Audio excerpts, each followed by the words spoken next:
Oop.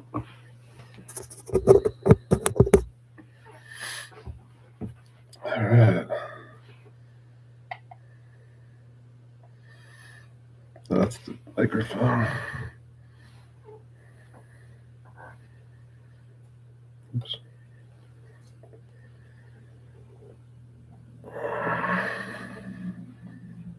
Okay. Hey, everybody. For some reason, YouTube was giving me a hard time starting the live, so now everything's a little messed up. Hopefully that's okay. It's always something, man. It's really incredible. Hey, 88, Rolly, 1 AJ, Flat Earth Sailor, good to see you guys. All right. Well, I'm glad it worked eventually. There's always got to be like some kind of hiccup, but whatever.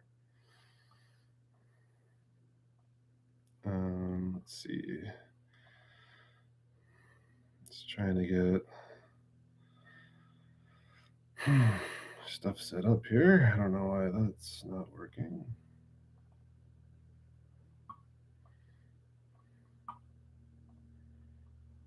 Thanks, Alvar. Hey, Andrew.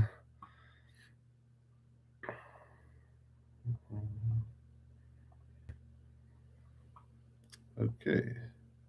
Oh, wait, that's not what I want to do. Now everything's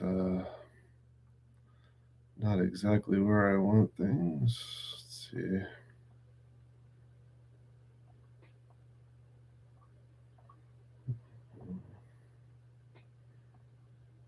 Okay. All right. So you might be familiar with some of the people on this thumbnail, and some of them you might not. If you aren't, then by the end of this live stream, you definitely will know what the connection is between these 4 individuals, and it's pretty interesting. And there's a lot more than just these 4 connections. Hey, just checking out the chat here. Thanks, Andrew. I hope you guys are well too. Oh, right on, Flat Earth Sailor. Yeah. Well, hey, we're here now. Yeah, I usually do a video like every 2 or 3 weeks. It just takes a long time to put together, and I have to have the time to have 2 or 3 hours. It seems like Friday around afternoon seems to be a good time for me. But I'd like to try to change it up so I get some different people or give them a chance to check out the stream. But I don't know, this time seems to work out pretty well. So yeah, let's get it onto the live stream. So this is kind of a continuation of the North Pole symbols, and just sorry, still setting stuff up. But yeah, this is a continuation of the North Pole symbols, and I originally wanted to do 4 symbols in this live stream, but the first one just had so much going on that if anything, it might actually be 2 videos just for the first one. So I'd like to kind of move on and get to some different subjects, but I do want to cover everything. So this first one will be basically just like the symbolism and the split mountain symbolism. And there's just so many connections, and you guys will see that, through the video.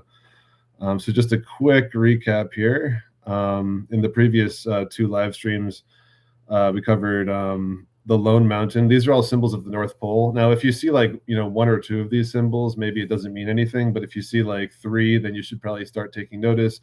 If you see 5 or more, then you're definitely watching or reading or listening to something that's World Script Media, and they're talking about the North Pole and the things that happen at the North Pole. So the Lone Island would be another symbol. The Lone Building would be another symbol. So it's basically just like a location in the middle of nowhere generally. Like a temple. And the Dark Tower is, of course, a huge symbol. This is from Lord of the Rings. This is Saruman's tower, and note how it's located in the concentric circle bullseye area. Yeah, 1AJ, the Skull Island. Here you go. Yeah, the Skull Mountain right here. And if you want to see more on these particular subjects, then check out the previous 2 live streams, because I covered all the different, or many different, connections and examples with them. X marks the spot. So X and an X in a circle is also a big symbol of the North Pole. And here I just wanted to touch on Indiana Jones and the Last Crusade again, because I think this is just like so important. And also, I've talked about this too, but this logo, this title font for Indiana Jones is definitely Mandela affected. I watched the first 3 movies, many, many times, and I've seen the posters and VHS covers and stuff many, many times. And the name Indiana Jones did not look like this. The N didn't point to the left here. The D wasn't like split and over the top. The A's didn't drop down. This was all like a nice looking, curve to all the letters here. And the O in Jones wasn't like split like this either, and the E didn't go backwards. So there's a lot of changes to this name. And Jones is basically like the name John. So this refers to the right pillar or the Jesus pillar. And then Indiana, this name actually is from India, or the Indus Valley, or the Indus River, which actually means star or starry river. All right, so in the beginning of the movie, they show you it's a Paramount movie. So they have the mountain under the dome, and then they actually cut to the mountain itself, showing you that this movie is all about the North Pole Mountain. And right in the beginning of the movie, they have this quick scene where these characters who we don't really see again, but there's usually like a short story in the Indiana Jones movies, and then they move on to the longer story that takes up the whole movie. So in this short story, there's these thieves who are stealing the cross of Coronado. So here you see it's the cross of Coronado. And just think about those words, it's Corona and cross. And then when Indy, basically takes the cross, he wants to give it to the public. He runs by the X here. So there's the railroad crossing. You can see the X behind him. And then he runs to the house, the Jones house in the middle of nowhere, where he's seeking out his father. He's yelling for his father to help. And then we cut to, the future, where Indy is a professor in college. So here we have him teaching archaeology, and he's saying to the students, forget any ideas that you've had about lost cities or exotic travel, and X never ever marks the spot. So this is an example of how schools basically teach you to not be inquisitive, to not want to investigate things on your own. There's no fantasy, there's no adventure. Everyone's already done it, everyone's already explored everything. Just make sure your minds are as closed as possible, and just regurgitate all the stuff that's in these books. He's saying research, reading, that's basically all you're allowed to do. You can't afford to take mythology seriously. And meanwhile, on the board it says literal and fact, and he's showing a dome. This has like nothing to do with anything. So then when he goes on his adventure, because he's actually living a life that's the exact opposite of what he's preaching to the students, they go to Venice, Italy, to search for the Holy Grail. And this is all the stuff that he was saying was, mythological to the students, and they shouldn't bother investigating it. And then here he is doing the exact opposite. So he's like, basically a hypocrite. And he's gone on adventures before too. So he's like a total hypocrite.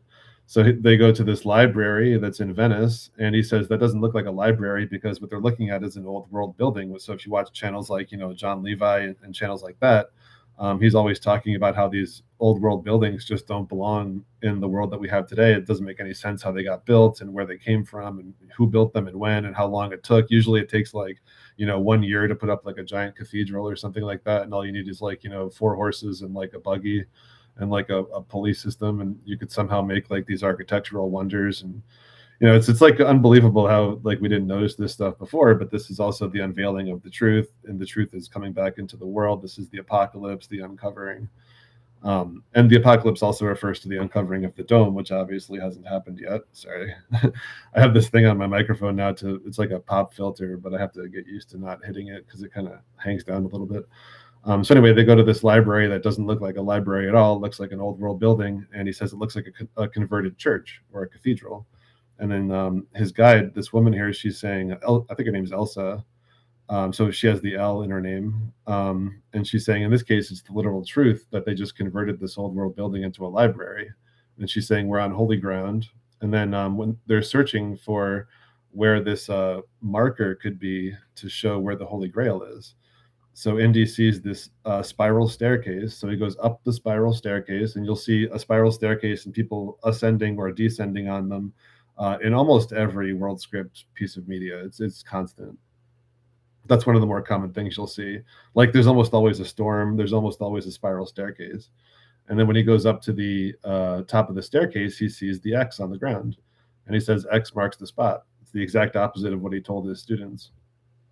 So he goes down to the X to break through it, and he uses this pole that's in the concentric circles. So this is all North Pole blue beam symbolism, but he's going down, in this case, down into the abyss or down into the realm of the dead.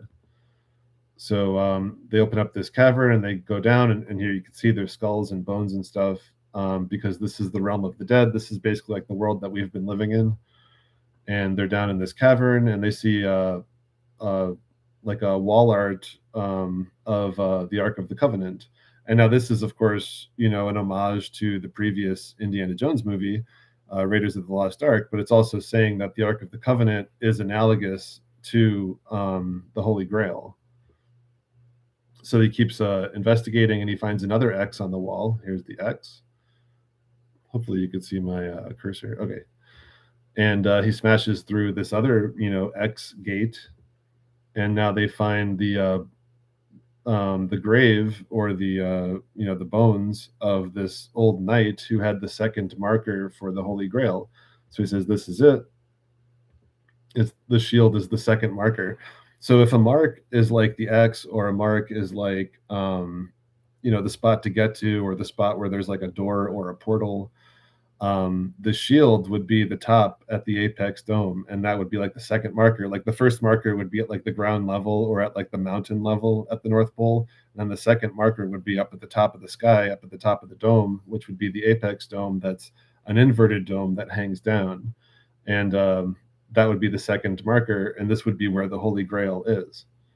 So this is actually really intense symbolism. And also, just to say, blanket shout out to Jay Dreamer's channel, as I usually say. I learned a lot of this from him, and he has a lot of awesome content, I think, on this exact movie too. I would definitely check it out if you haven't seen it yet. And of course, on the Apex Dome too. I think he coined that phrase for it. So then after that scene, they have this awesome boat chase in these Vesica Pisces shaped boats, where Indy meets this guy who's a member of a secret organization who's been protecting the Grail. So he says the secret of the Grail has been safe for 1,000 years. So this 1,000 years, this comes up a lot too. It's like, a millennial reign type of symbolism, or like a reset period type symbolism. And he says, the Brotherhood of the Cruciform Sword has been prepared to do anything to keep it safe. And this is his tattoo of the Cruciform Sword is a lot like the blue beam. So the blue beam will likely have these branches that come out of it because it's plasma, and that's how plasma behaves. And it also makes it look like the world tree, like the branches of a tree. And also when you see these poles with red and white spiraling around them, this is a North Pole symbol as well. And I don't have a clip of it or an image of it, but I've shown it before. But the classic barber pole, it used to be red and white like this also, but now it has a blue spiral on it too, which I think is symbolic of the blue beam at the North Pole. So he says, ask yourself, why do you seek the cup of Christ? So then Indy says, I came to find my Father. And so this is like why we're seeking the Holy Grail. It's not to obtain, a cup. Like, who cares? It's to be with, the Heavenly Father again. Like they're speaking symbolically of God, the Heavenly Father, not his actual father, Sean Connery. And also they have the broken glass here. You'll almost always see broken glass in these movies as well. And it usually represents the breaking of the firmament. But it also could represent the breaking of the barrier between two worlds. So he says, in that case, God be with you on your quest. And of course, there's all kinds of symbolism. You could see, like, you got the dome. You even have like this weird, apex dome looking thing here, and like the IO, maybe the phi symbol. And there's a lot going on there. I don't want to get too off track. So he eventually meets up with his father, and he says, we have work to do. And he says, we'll face 3 challenges. So we all have to face these 3 challenges as well. And we've been facing them. So the first is the breath of God. Only the penitent man will pass. Now, this basically means we have to be repentant and humble. And if you're not repentant and humble, you're not going to get to the truth of this world, and you're not going to get closer to God. And the second challenge is the word of God. This is the logos. So not only is the logos the truth and what we have to follow, but whatchamacallit? Sorry, just having a computer issue. But also the Mandela effect has been changing the logos all around us, or the logos all around us. And I've shown like probably over 1,000 examples of that if you want to check out my previous live stream. But I believe God to be changing the logos to send us these messages about the end of the world and what it is we should be doing and the path we need to follow, because Jesus is the truth, the way, and the light. And I think that also is a Mandela effect, because it used to be the truth, the way, and or it used to be the light, and now it's the life. So only in the footsteps of God will he proceed. And then the third challenge is only in the leap from the lion's head will he prove his worth. So this is about the leap of faith. And if you're not willing to take a leap of faith, then you're not going to pass this life test either. So we have to face all three of these challenges and overcome them. So then Indy looks at his father and he's like, well, what does that mean? Because this is before they've faced the challenges. So they don't know what they're going to be getting into. And then his father says, I don't know, but we'll find out. And you can see how excited he is. And this is the mentality that we need to have. You know, like it's another passage from the Bible where, and I'm paraphrasing, but you know, God says it says something like, you know, it's God's pleasure to hide the treasure for the kings to seek out, and then it's the king's pleasure to seek out the treasure that God has, you know, hidden for them.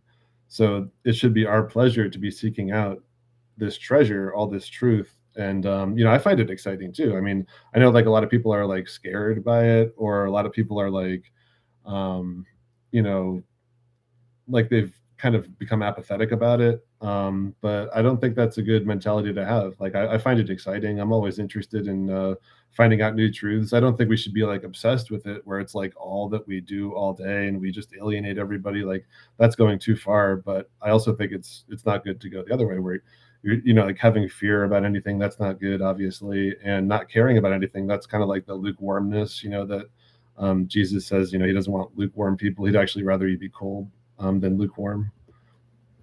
All right, so going back to these symbols that we talked about in the past, number 7 was the bullseye. So when you see these concentric circles, this is a huge symbol of the North Pole.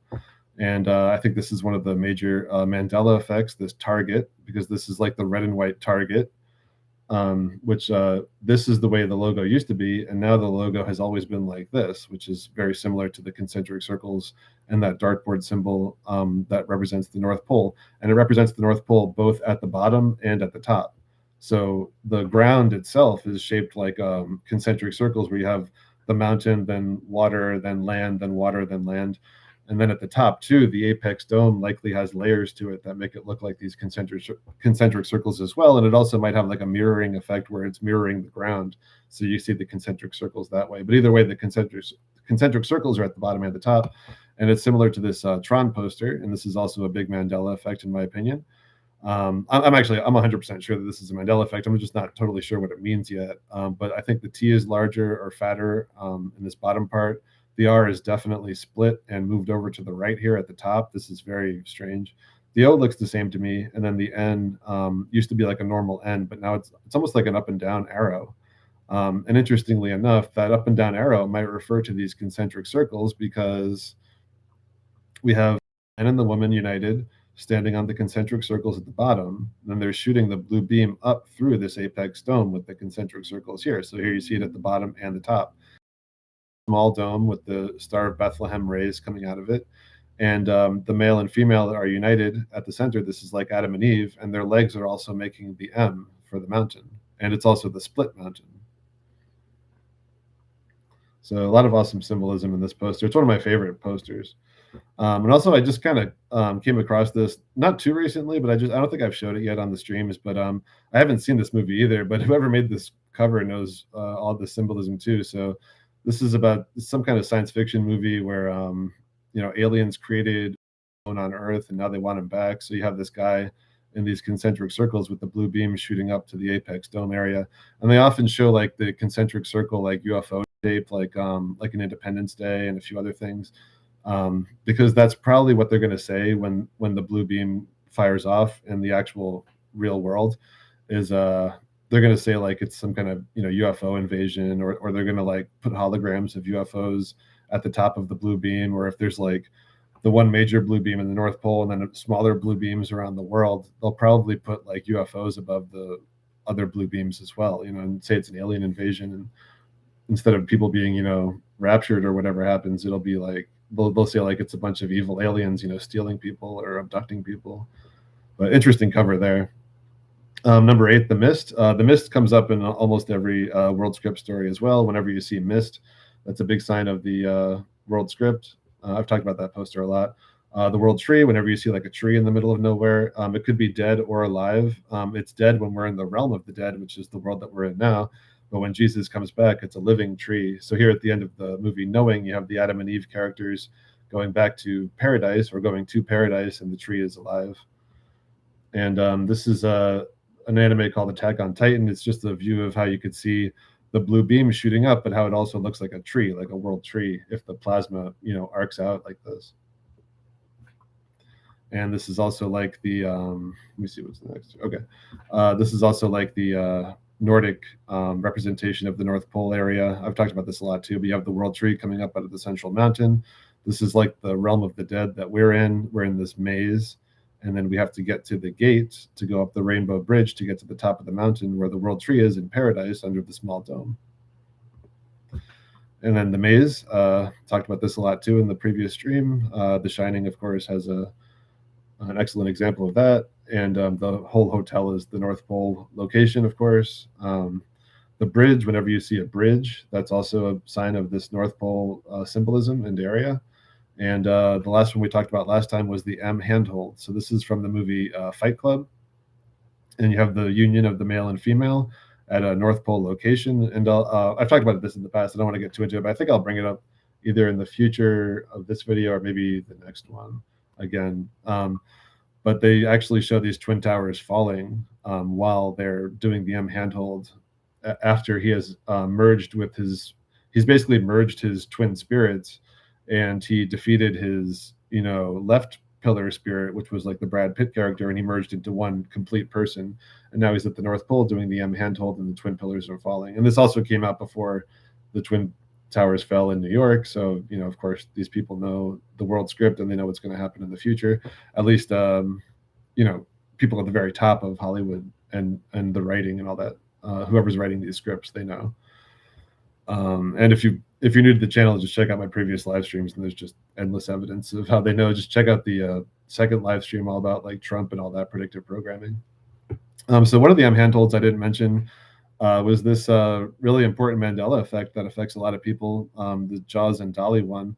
So Jaws crashes through the glass. We have all the broken glass and the monorail in here, and then he's under this like concentric circle thing. So this is like North Pole symbolism. Then he meets Dolly for the first time, and Dolly is short for Dorothy, and Dorothy, the name, means a gift from God.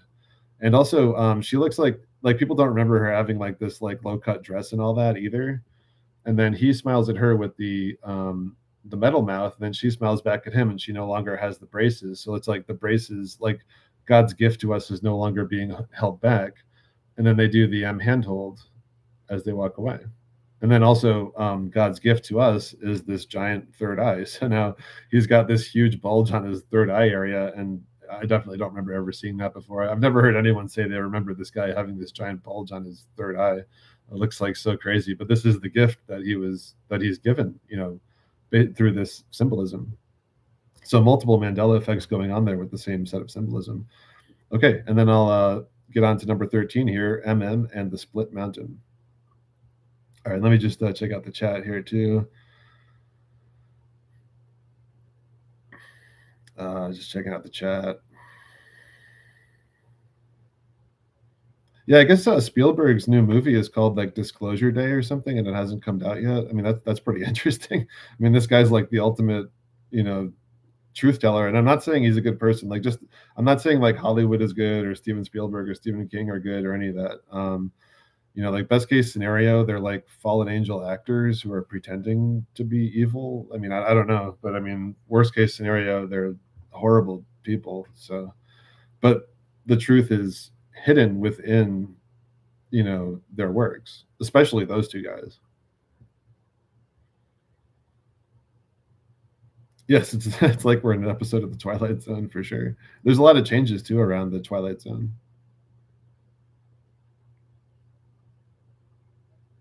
Nice. You got the Nikon P900.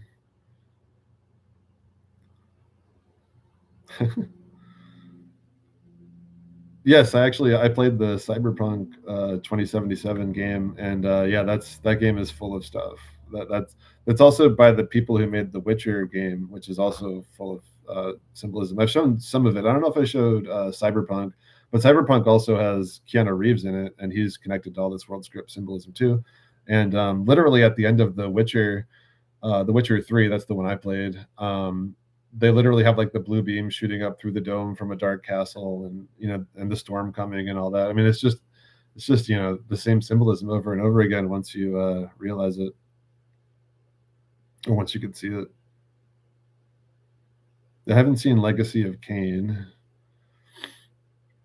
Oh, nice! It's got the Kraken on the cover. Yeah, I haven't even heard of that. I don't think.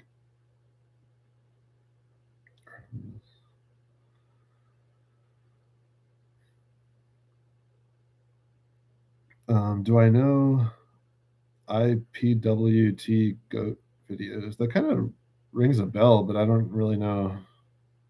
Yeah, Rod Sterling changed. Now he's Rod Serling, and he used to say something like "Imagine if you will," or something like that at the beginning of each like episode. And now he's like never said that because we're in the Twilight Zone, so like we don't have to like imagine if you will, a world where this crazy stuff is happening. Like he doesn't say that anymore because we're in that world. It's like how They Live used to have an exclamation point, and now it no longer has the exclamation point, and it's because they live. It's like a fact. Like there's a bunch of like shape shifting weirdos all around us,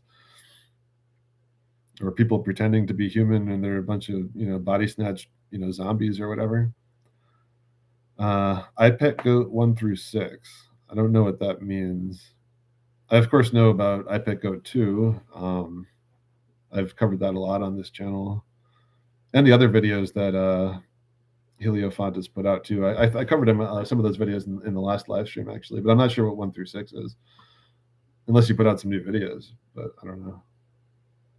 All right, so getting back to the MM and the Split Mountain. All right, so one of the MMs is Mount Meru. So whenever you see MM, it's referring to this North Pole mountain. I mean, obviously, you could have a neighbor, named like Mike Malloy or something, and he has nothing to do with the North Pole. But when it's like something that like millions of people know in this world, when it's something that is like a household name or something like that, then it's referring to this North Pole mountain. So Mount Meru is of course another name for the North Pole mountain. You can look this up on your own.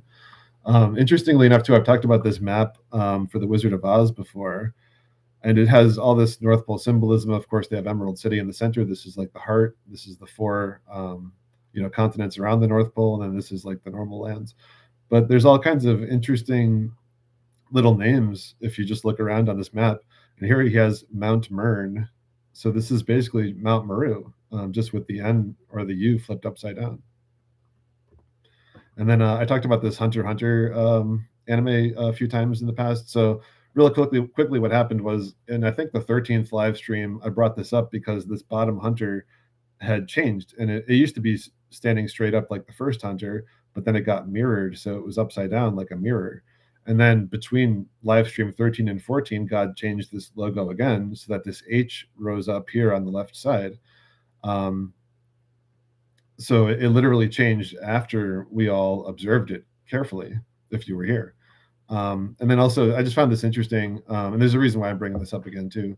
But this is the guy who makes Hunter x Hunter, and he's wearing like this weird rabbit mask, and he even says right here, this picture was taken at a party and definitely not some weird membership club. So I mean, like what is this? Like, and this guy makes this anime, and this anime is just literally filled with world script symbolism. So whoever this guy is, he's in the know. You also have the Jump comics. It's like the JC over the top. But just to show you, it is every logo now has this higher leg on the H on the left. These are all just different covers of the mangas that he makes. So they all have that higher H. And I just wanted to bring it up. The main villain in this story, his name is Meruem. So his name is like MM or like Mount Meru. And he basically leads an insect army that captures like thousands, if not millions, of humans and turns them into like a zombie army of the dead. And he also has this giant stinger tail. So he represents like the Kraken V. And another big MM symbol, and I'm not saying that Mother Mary didn't exist as a person, because I believe these things happen on the world stage, which would be amongst the people, and then onto the earth itself, which would be the mountain, and then also within our own bodies, these things happen. So in three different places, and in the Mandela effect as well, that's kind of like an asterisk one. But Mother Mary, she's representing this North Pole mountain, the MM. So you'll often see her in the Vesica Pisces and in the mountain. So here we have also the Vesica Pisces, the Mandorla, and the Vesica Pisces is that area at the North Pole too. It's the merging at the center, and I've talked about that a ton. So here we'd have like the North Pole mountain, and this would be like the concentric circle apex dome at the top. And you'll often find, and Jay Dreamers has a bunch of videos on this too. It's really interesting. I won't harp on it too much here, but just to show you that you have the Mother Mary MM mountain birthing Jesus inside the cave in this mountain. And like, there's a ton of these. You can look them up. It's just like the Nativity of our Lord. If you just look up like artwork of like Jesus being inside a mountain cave, there's like a ton of these you can find. And in this one, he's like literally shooting the blue beam up through the center of the mountain up into like the apex dome. So, and the reason this is this way is because this is like the virgin birth of Jesus. This blue beam just kind of comes out of nowhere. There isn't like a mother and a father. It's like there's the mountain, the MM, and then the blue beam shoots up out of it. So it's like a fatherless birth of the blue beam, and then he shoots up into the apex dome to meet the father. And there's just another like older looking example where you have Jesus, being born in the mountain and then shooting up through the split mountain and through the dome. But like I said, you can find a ton of those. So here's another example too. Beatles, Let It Be. This is a Mandela Effect. And Hazel Fiver, he's a great Mandela Effect channel. Definitely check him out if you haven't already and subscribe to him. He's got a video here on the Beatles, Let It Be. And it used to be, when I find myself in times of trouble, Mother Mary comes to me, whispering words of wisdom, let it be. But now it's speaking words of wisdom, let it be. So another change too that's involving this communication from the North Pole mountain. And I mean, this even goes to like everything you could, like pretty much everything in this world that everyone knows revolves around this world script symbolism. So even like the name Mom, so picture this like at the North Pole, you have the mountain, and then in the center of the mountain, you have the O portal. And then the word dad is like that too. So the letters D and the letters D and O are very similar looking. D just has a straight bar here instead of being an open, a circle. But they both represent portals or doors. Like there's a reason why the word D or the word door starts with D. It's because the D is a door or a portal, and the letter O is also a portal. And there's different symbolism too attached to them. Like the O represents also like the eclipse, which would also happen at the central North Pole area, the union of the sun and the moon, the union of the left and right pillars. And the D is like a door, so that's also like a portal. So in this case, the Mom is like the horizontal. So across the North Pole, you have the portal inside of the mountain. Then the dad is like the vertical.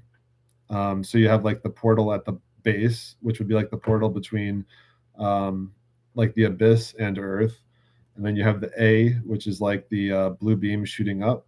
And then you have the D again, which is like the portal at the top, at the apex dome or the portal or door between heaven and earth. And a lot of the technology that we have in this world is like this too. So this is where DVD comes from. And the main DVD logo has been merged also. So this is again that merging at the North Pole, because the DVD is also is representative of what I'm saying here. And they also have these openings too in the Ds. It's like an open door. And the world tree or cosmic tree. Okay, so the world tree or cosmic tree symbolizes the connection between divine and human worlds.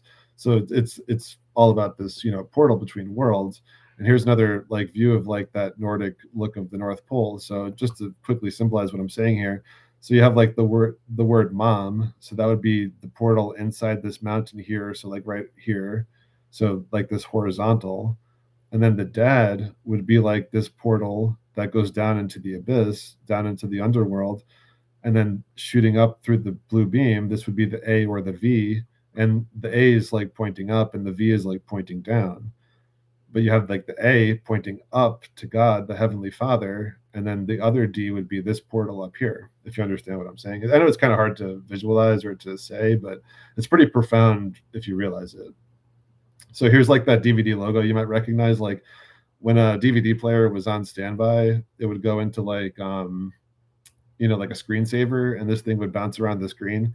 So even this has been Mandela affected. This original DVD standard logo is Mandela affected. So the D and the V and the D are merged together, and like I said, the D's have these open doors now. And just going in line with all the technology stuff, what took DVD's place was the Blu-ray. So like, what's the Blu-ray? It's the blue beam that shoots from the center of the disc. Like the disc is like the world, and then the Blu-ray is like the blue beam that shoots up out of the center. So it like everything in this world, plays into this world script. And I showed this poster before too for Young Frankenstein. So this is of course the Dark Tower, the Black Rupus Nigra Mountain at the North Pole with the Black Castle on top. It's also peeking through the dome. You have the plasma and a ton of symbolism. What I didn't mention was they show the MM right here. So you'll often see like hidden, MMs in these symbolic, posters and artworks and things. And also like I think this is the ground, but it looks like, the misty island, around it. So getting into the Dark Tower movie. This is by Stephen King. And of course you could see some heavy needle symbolism and mirror symbolism, and this is like the upside down world and all that. And what I want to highlight here is this actor Matthew McConaughey. So he's the MM, and I think he was chosen. So like I read this book series. I didn't finish it, but I read like 4.5 of books, and I think it's like 7 books. But like when I saw this movie coming out, like I saw like a commercial for it, I just thought it was casted strangely. Like I didn't picture Matthew McConaughey being this actor, and I feel like he was cast in this role because of his name. His name is the MM, and he basically represents the ruling force at the Dark Tower. And also, Roland's guns are literally said to be made from the steel of Excalibur. So his guns are the blue beam, even though they're guns and not a sword. So this is pretty interesting. This is Roland here. It's kind of hard to see, and he's basically he didn't like ask for it or anything, but he's kind of like put in charge of protecting this kid, and this kid's name is Jake Chambers. So that's the JC. And they're walking through this forest. They're walking through these ruins of the old world, and you can see these things in the background. It's basically like a dilapidated roller coaster. So Jake says, "Oh, you had theme parks here," and then Roland says, "These ancient structures are from before the world moved on, so from like the previous reset." So he says, "No one knows what they are." So basically, he's like us, and we're looking at these old ruins, and it's kind of like what I showed you in Indiana Jones prior to, and like what like John Levi and people like that show constantly too. Just one second.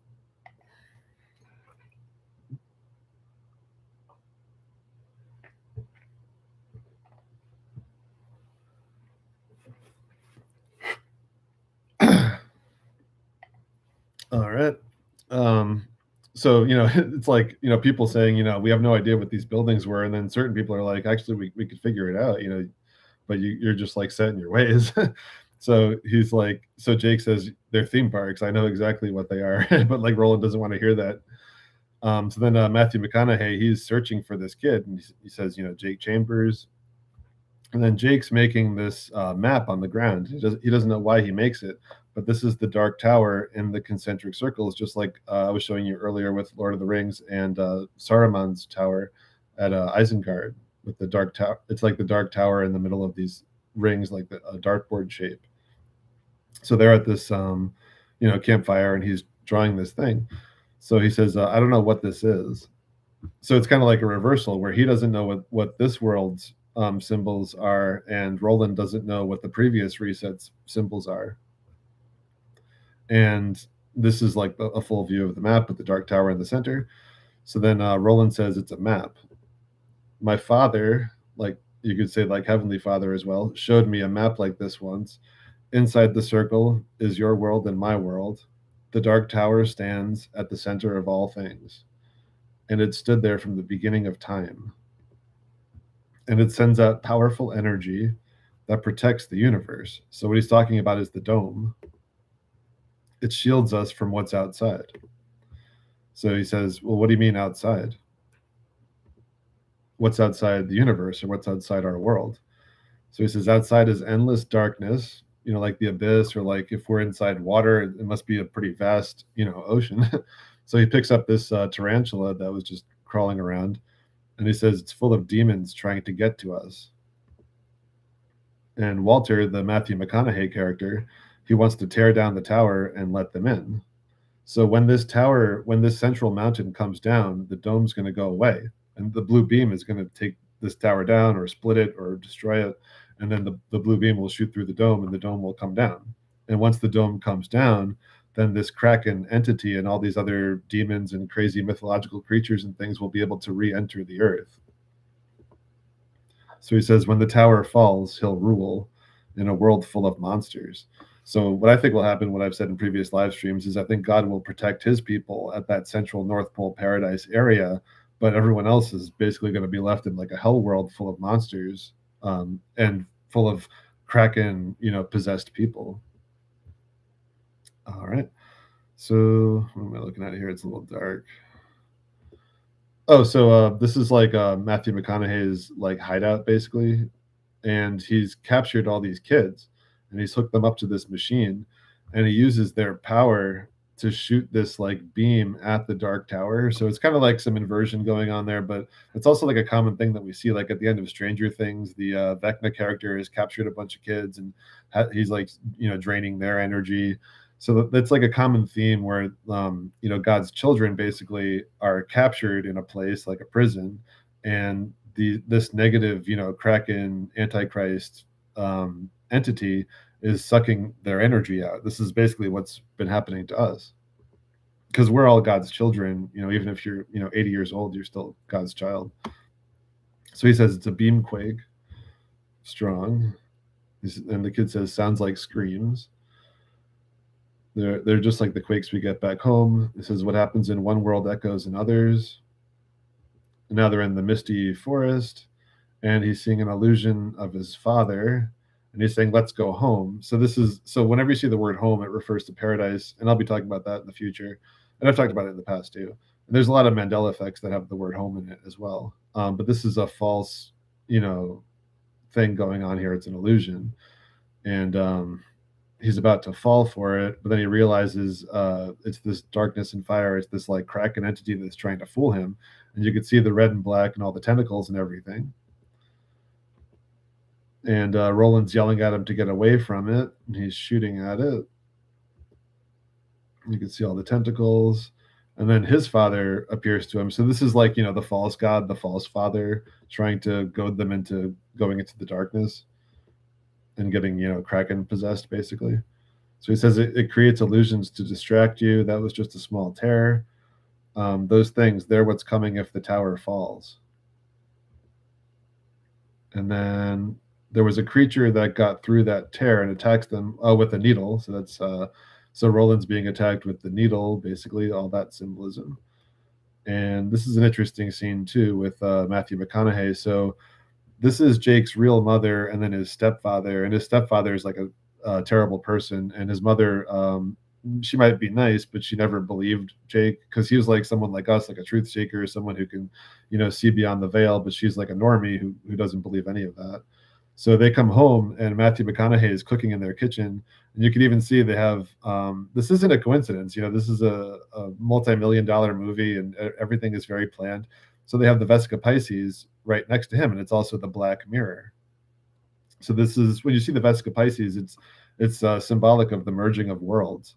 So they're in like this normie world, just totally oblivious, and Matthew McConaughey, who is from like the actual real world that has all this adventure and mysticism and everything in it, he's merging into their world. And she says it's the man from Jake's drawings. So he just points at the stepfather and says, "Stop breathing." So this is the "I can't breathe" symbolism. So basically what you're seeing is the Antichrist character is telling an evil NPC character to just stop breathing. He can't breathe, so he falls over and dies. And then he asks the mother to go into Jake's room because he wants to see all the stuff that he's drawn. And here we have like the butterfly symbolism and all that. There's a lot of, there's a ton of stuff in this room for symbolism. So here's all like the sketches and stuff that Jake made of him. So he says this scene is pretty awesome actually, because he says, "This son of yours is quite special, isn't he?" And then she's just like, she has no idea what to do. And he's like, "The guilt you must feel for not believing in him, and you sent your only child off to an asylum. Shame on you." And that's like, really, on Judgment Day, this is what normies are going to feel. I think the ones who don't just get fully taken over, they're going to realize they were wrong, and that they didn't see the things they should have seen, and they didn't care about the things that their friends and relatives were trying to get them to care about. All right, so moving on to this movie, Life Force. This is the main United States poster for this movie. I think it's a British movie. But here you have the dome, and then you have the beams shooting up into the apex dome with the concentric circles. It's also the giant all-seeing eye, and then the eyelashes are like tentacles from the sides, like the Kraken plasma tentacles. So this is this actress. Her name is Matilda May. So I think they cast her for this role because of her name. Obviously, she's a pretty young woman, but I'm sure they had plenty of pretty young women that they could have casted in this role, but I think they chose her because of the MM symbolism. So here's her IMDb, Matilda May, and I'll show you just how important that is here. So they originally find her. She's basically an alien. She doesn't even have like a name in the movie. They just call her Space Girl, and they find her inside this crystal cave, inside of a spaceship, a space vessel. So you have the space vessel and then the crystal cave. So you'll often see crystal caves, and I can't really show you a lot of this movie because there's like a ton of nudity in it. Just warning if you want to see it. So here's like the astronauts, and they're on the mission Columbia. So Columbia is the representative of like the blue beam. That's why there's multiple changes in the Mandela effect involving the word Columbus and Columbia. The country Colombia used to be spelled this way, but now it's COLO. Also, Franco Colombo is now Franco Colombu. Columbia House logo, the like CD company, that logo is all merged and very strange looking now. So a lot of Columbia changes, and just the word Columbia comes up a lot, like Washington D.C., the District of Columbia. It's all about this North Pole symbolism, and like in Washington, like the Washington Monument that represents the blue beam, and it's inside the Vesica Pisces and the concentric circles. And I've showed this stuff in the past too. That's why I'm kind of glossing over it. So they're looking up at the top of this ship, and he's like, the only way to describe it is like a giant umbrella. So that's like the dome. Whenever you see like umbrella symbolism, that's the dome. And it's even got like the pole in the center, like for the blue beam. So they're saying, do you know what it's made of? Not metal, it's radar transparent. So I think that's like a clue about the dome. People are like, how come radar doesn't see the dome or whatever? Well, it's radar transparent. So then they look at this portal opening, and he's got like the blue light right over his third eye here. And then they go into this area where the blue beam looks like it's charging, and then this they basically bagged up like a dead alien, and then it passes in front of the light. So here's like the eclipse symbolism to show like the worlds merging, the human world merging with this alien world. And once he enters this door or portal, And this is like what I was talking about before with like the the DAD, the DVD. He says, we're losing our signal. So there's always like a break in communication or a loss of communication in these movies. That's one of the main things that happens too. Just like notice how someone's always trying to like contact someone on the phone and they can't contact them, or they're like a police officer and they can't use their radio or whatever, and so like there's always like some kind of communication breakdown, and then usually the communication is reestablished. It also depends on what characters are involved and where the story is going. So these are the people back on the earth, and they're saying they're radio dead. So he says Christ. They often say Jesus and Christ in these movies, especially when North Pole blue beam type situations are happening. He says I hope it's just their communications. So they find Matilda May in this giant like crystal thing. He says they seem to be in some sort of suspended animation or sleep. So this guy says, I'd say she's perfect. Now, of course, like the normie audience would say he's saying she's perfect because she's beautiful. But they also often use this word perfect to describe God or characters that represent God. In this case, she basically represents like the blue beam and the Kraken at the same time. And she's the so she represents, the mountain, which involves both of those things. So this guy says, I've been in space for 6 months and she looks perfect to me. So again, with the word perfect, it's just something to keep in mind because you'll hear the word perfect often in these types of things.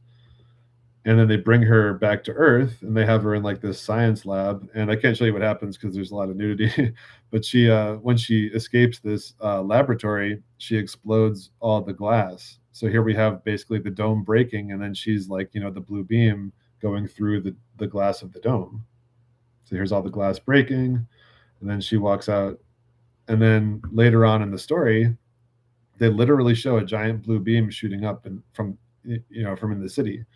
And it has all these extra, dots and particles all around it. And they say that those are human souls going up with the blue beam. And then they literally show her at the bottom of this church, and the blue beam is literally emanating from her. So we're seeing, the with the blue beam shooting up from it. And then here, the main character sees her, like literally, like they're saying, this is where the blue beam comes from. And then when he opens the gate, she stands up. And then here's the blue beam shooting up inside of the church. And then here's the blue beam shooting up from the outside of the church and through the dome. And then they show a close-up of her eyes. Her eyes are spirals. The spirals represent the portals as well. And eyes are portals. And also when this blue beam shoots up, it changes the sky to red. So this is something I talked about in the previous stream too. I haven't done like a dedicated stream on it or anything, but it's something that Jay Dreamers talks about a lot too, where when the plasma apocalypse happens, we're going to switch from a blue sky to a red sky. And that's what they're showing in this movie. So this is during the plasma apocalypse and they have a red sky. And that's why they're going to, a lot of the, quote unquote, elite people in this world, I think they're going to be tricked into thinking that they actually flew to Mars, because when they resurface onto the Earth, it's going to have a red sky, and they're going to think that they traveled to Mars. So one of the main characters, when he goes to confront that guy who was staring at the red sky, I don't want to get too into it, but they show this symbol behind him, which is like a double Vesica Pisces. So you have the horizontal Vesica Pisces. This is like the merging of the twin pillars. And then you have the vertical Vesica Pisces also, which is the merging of heaven and earth. And this is what happens at the North Pole and during the plasma apocalypse.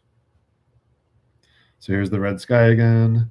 And then here's the guy running through the city. Now, basically, this is also like a zombie apocalypse happening. All these people are like walking corpses, or like, the Kraken army of the dead, basically. And here you can see they literally look like zombies. So this is another thing that's going to happen during the plasma apocalypse is the dead will likely be raised out of their graves, and like DNA will become reanimated, because there's going to be such a huge influx of Jesus's life force into the world that things will not just become eternal, but the dead will also come back to life. And that's straight out of the Bible too. And some will be good, some will be bad, it depends on your standing with Christ. So here, it wasn't just Matilda May that they got. There was also these two men. And here they show the blue beam shooting through the sky. He basically represents the Kraken. He's also doing like a Christ pose. And that main character cop, I think his name is Kane actually. He has like this spear sword that he's going to use to kill these people. So here he's got the sword. So the Kraken basically has the blue beam shooting through its center, which you'll often see, like when in the Lord of the Rings, like when Sam uses the blue beam sword to um, kill or to wound Shelob, the giant tarantula, which represents the Kraken. He stabs her up through the center, and you'll see like the Kraken's always being like stabbed through the center with a spear or a sword or the blue beam, because that's what happens. So here he's stabbing him with the blue beam, and then all these red plasma tentacles shoot out from him. And it turns out he was like this alien shapeshifter. So he wasn't a human at all. He was this, dragony, gargoyle creature. And then he turns to ash, and then we have like, the sword and the stone symbolism. So he runs into the church with the blue beam to try to kill, Matilda May. Because like I said, she's a mixture of both the good and the bad. But in this movie, she's primarily a villain. So they have the blue beam here shooting up through the Apex Dome area, and here's that guy trying to yell to his friend who's down here. Like I said, there's a lot of nudity, so I can't really. I don't want to go through and like blur it out and all that. It's a lot of work. But here you have the union of the male and female at the center, and he throws the sword down to him, and he gets the sword and then stabs her through the center. And then there's this huge explosion. The dome explodes.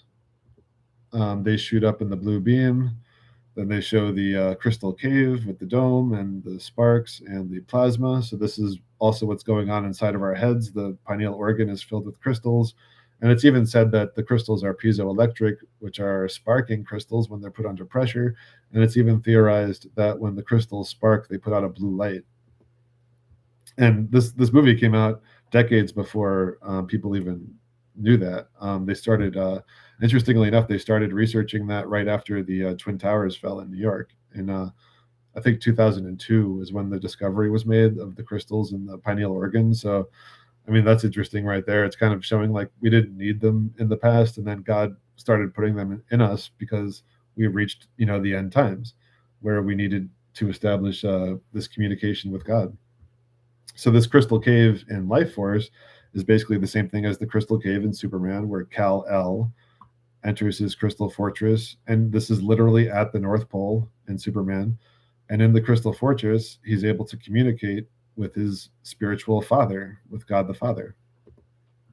And in this movie, After Earth, the main character runs to this giant volcanic North Pole mountain. And at the top of the mountain, he has to go inside to the crystal cave where he has to defeat the Kraken, the alien Kraken Antichrist.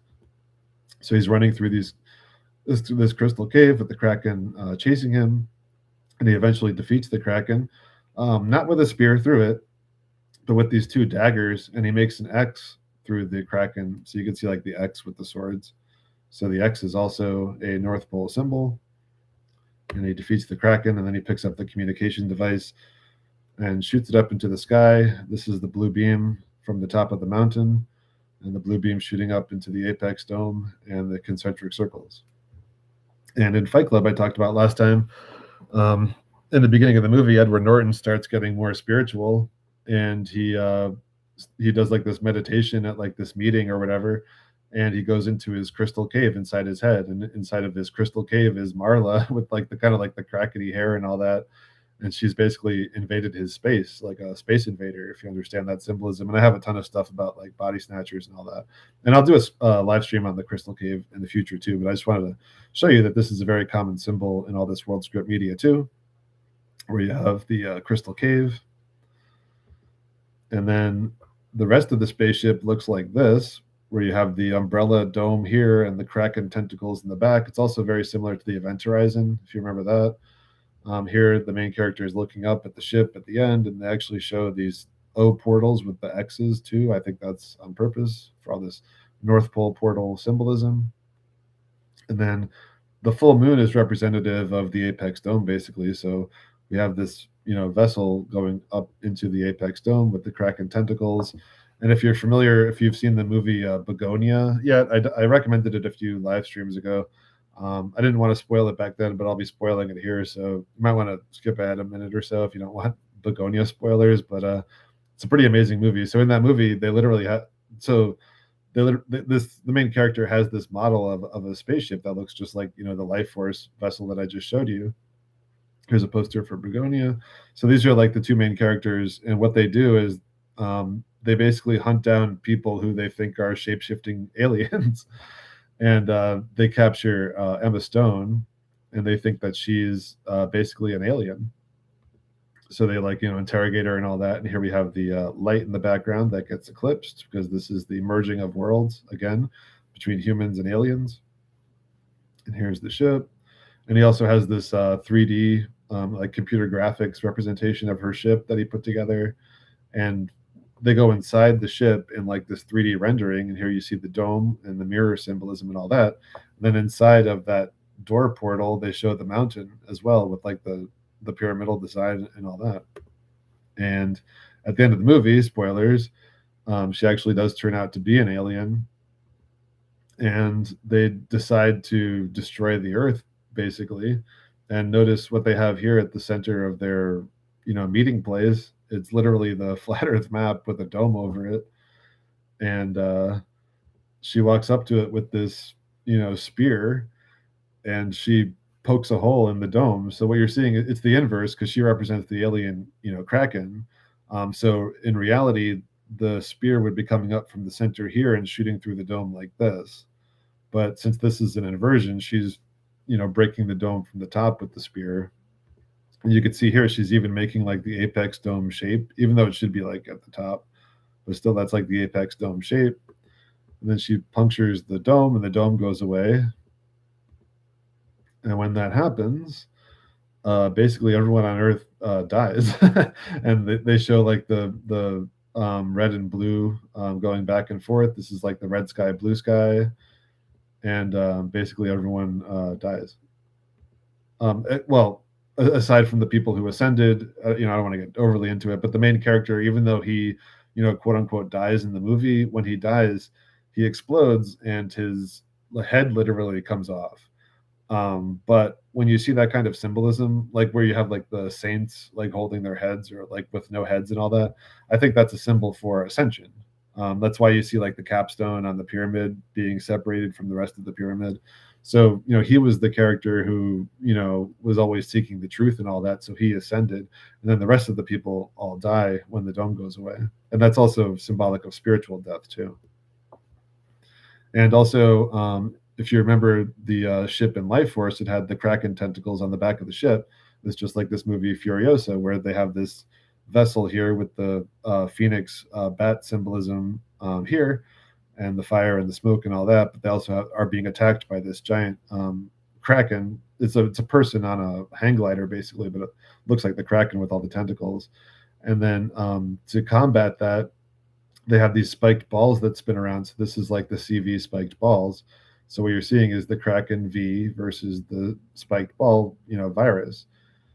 And then she's protecting herself behind the shield as the Kraken gets all spun around and destroyed. And then the Kraken becomes the back part of their vessel. So it's very similar to this. All right, just need a quick break here.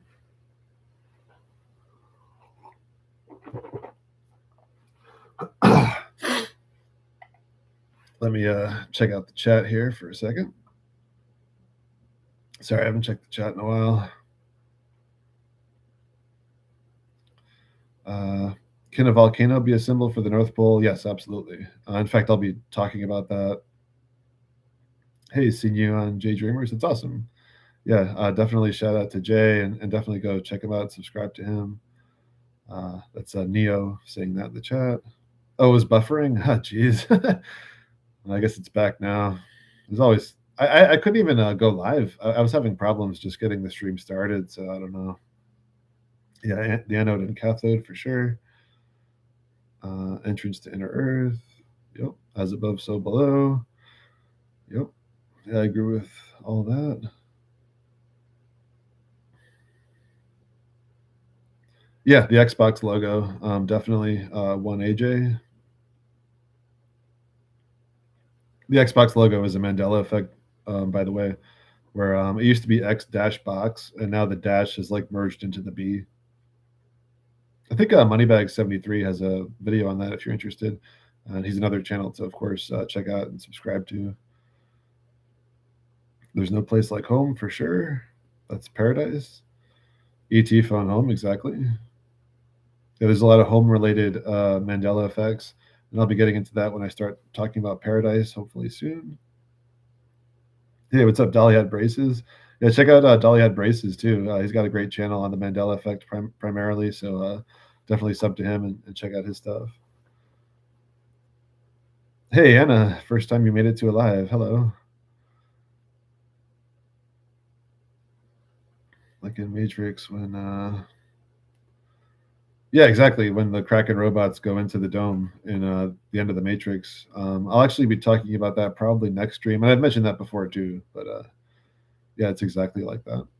It's like all these huge. It's not just like random movies. Like I get like Begonia could be like a random movie, but like we're talking like Lord of the Rings, Star Wars, Back to the Future, The Matrix. These are all Harry Potter. Like these are all like the biggest movies and stories and books and things ever.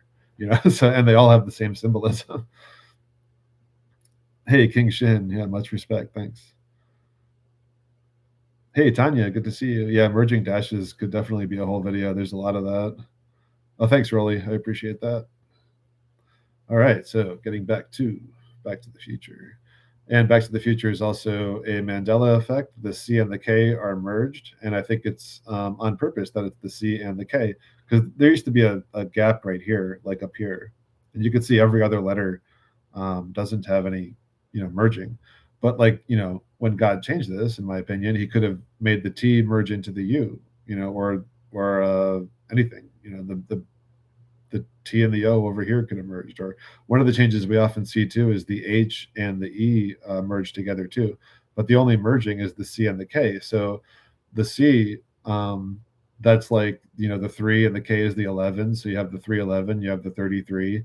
It's also like the CK, like Clark Kent, also like Charlie Kirk. If I talked about that in the past too. And they even like made allusions to Charlie Kirk being like Superman in certain ways. And I don't want to get too into it, but I talked about it in the past, and I obviously think that whole thing was a big show. But nevertheless, they put that CK symbolism into the world, and there's a ton of CK stuff. So I think that's on purpose and very interesting. And of course, Marty McFly is the MM. So in the beginning of Back to the Future, they have like this long like panning dolly shot of a lot of things that are in Doc Brown's shop, and they show Thomas Edison and Ben Franklin and Albert Einstein, and they have the Whopper wrapper right next to them. So basically, they're saying like these guys are, they certainly were probably geniuses, but you could use your genius to fool people and to come up with a lot of BS. I mean, Ben Franklin, if you look into him, it seems like he might have actually been like a serial killer. They found like, dozens of bodies in his yard and all that. A bunch of weirdos. So here we have the X symbolism, and this actually kind of looks like the blue beam in the circle.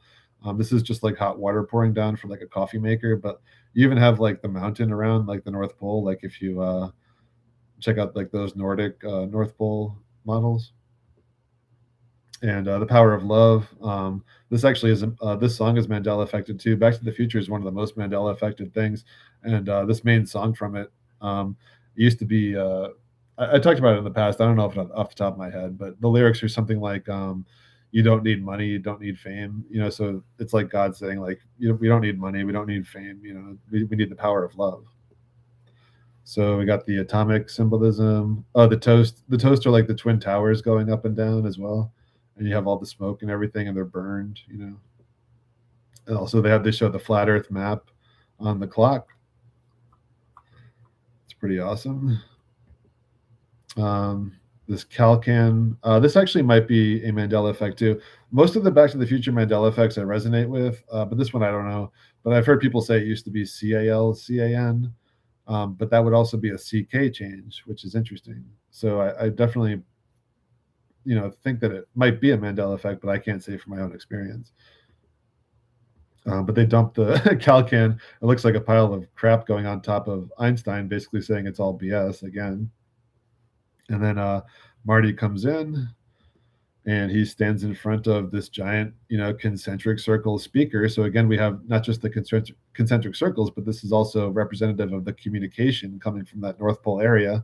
And keep in mind, Marty, I mean, he also represents us, of course. He's like the fish out of water character who's learning as he goes, but he represents the the central mountain as well.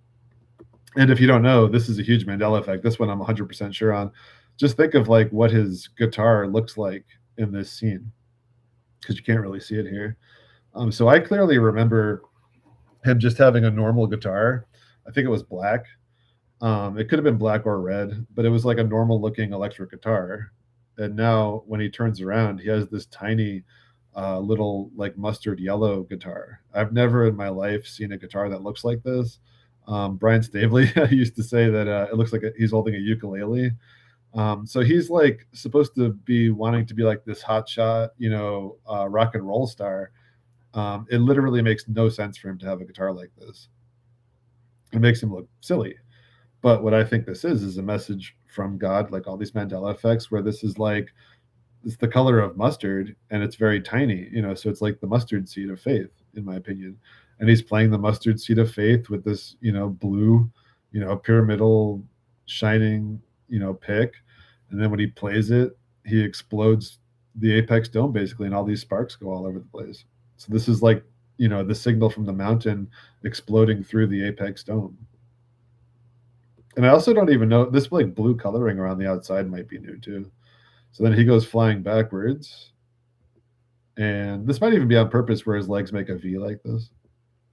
And he's wearing the sunglasses and he looks through the apex dome area. Oh, and he says rock and roll. And this is like the ultimate meaning of the term rock and roll, because the rock is the central Rupes Negro mountain, the rock.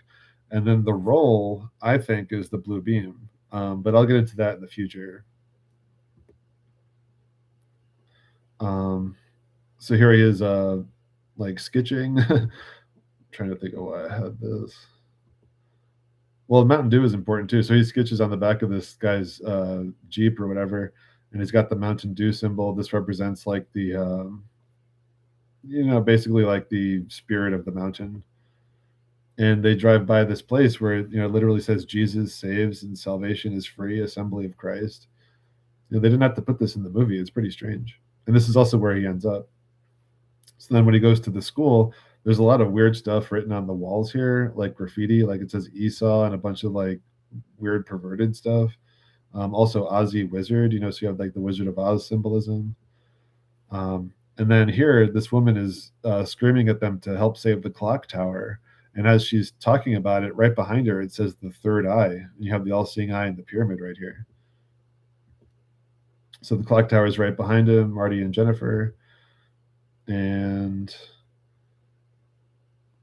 well, one of the things I wanted to point out too is a lot of people say these pins on his jacket are Mandela affected, and that's another one that I'm not sure about, but just to point it out. And I think I have like, I know I saved images of that. Maybe in the future I have better ones, just so you can see what the pins actually say. But of course, a ton of people went over all this stuff with like the 9/11 stuff and the Twin Pines becoming the One Pine and all that.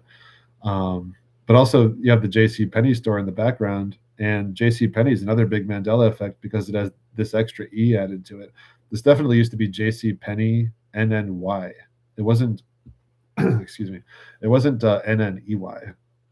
And I think in this case, I'm not sure what the penny means, frankly, but it starts off with JC, again, like Jesus Christ. A lot of these changes refer to Jesus. And the license plate on the time machine is out of time, so this again is like that TikTok symbolism. And the DeLorean logo is like a mirror, so it's like the DMC, but it's like a palindrome, mirror shape. And that's on purpose too, because the mirror is like, either side of the portal or the door. And like in this game, Metal Gear Solid, I talked about previous live streams. This is a Mandela effect too. Actually, the logo is Mandela affected. These are like the A's were turned into these open delta shapes, And there's also, I think these are like sharper edges to things. And the V used to be a complete V, and now there's a gap in the V. And here's like the open door too, but it's like open at the bottom instead of the top, like we saw with the DVD. And like this V going over his head used to be a complete V. It wasn't like a partial V with a bottom block to it. And here in the helicopter, so in this game, you're constantly getting in and out of this helicopter, and in the helicopter's tag or name or whatever, it's a alphanumeric code name or whatever. It's E523, and it's the same thing with Back to the Future. They made this on purpose because it's a mirror, and this is like the portal where you go in and out between the home mother base, which is like the North Pole, mountain area, to these missions that you go on in the normal world. Just one second.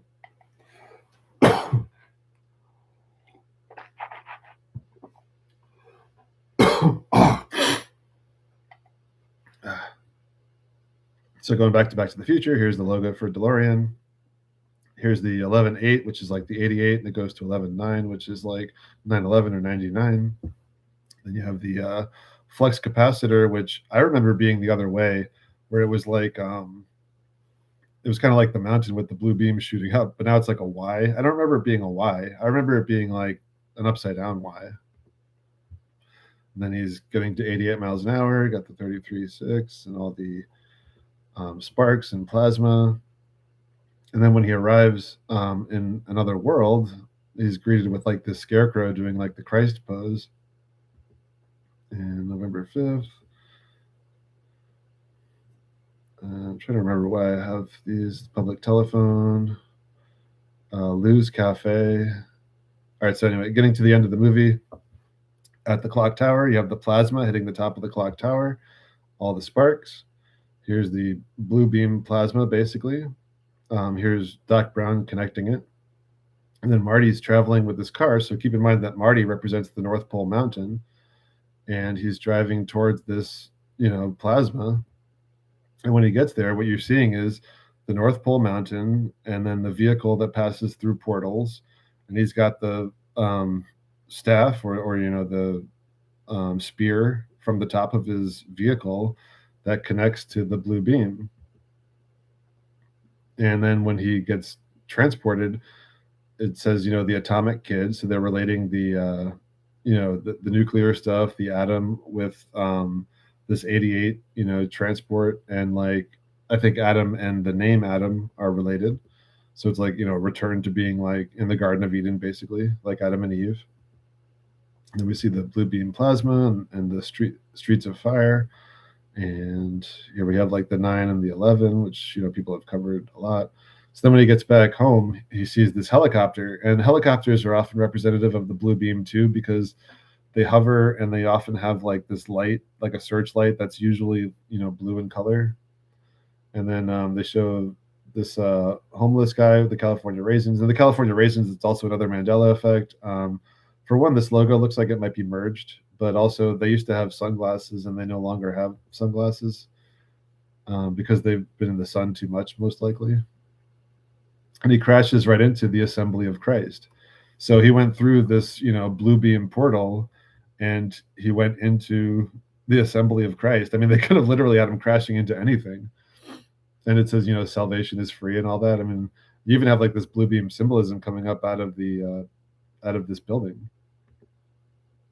All right, so we got the mirror symbolism, and then he's back to his, perverted, dark world.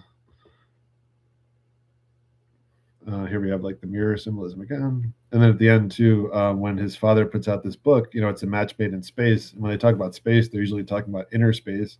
And it's also the space, at the North Pole area, and also perhaps the space outside of the dome.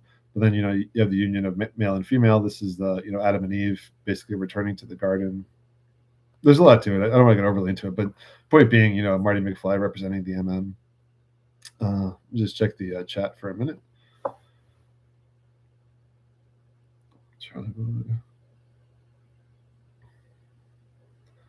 How could symbolize the Challenger explosion?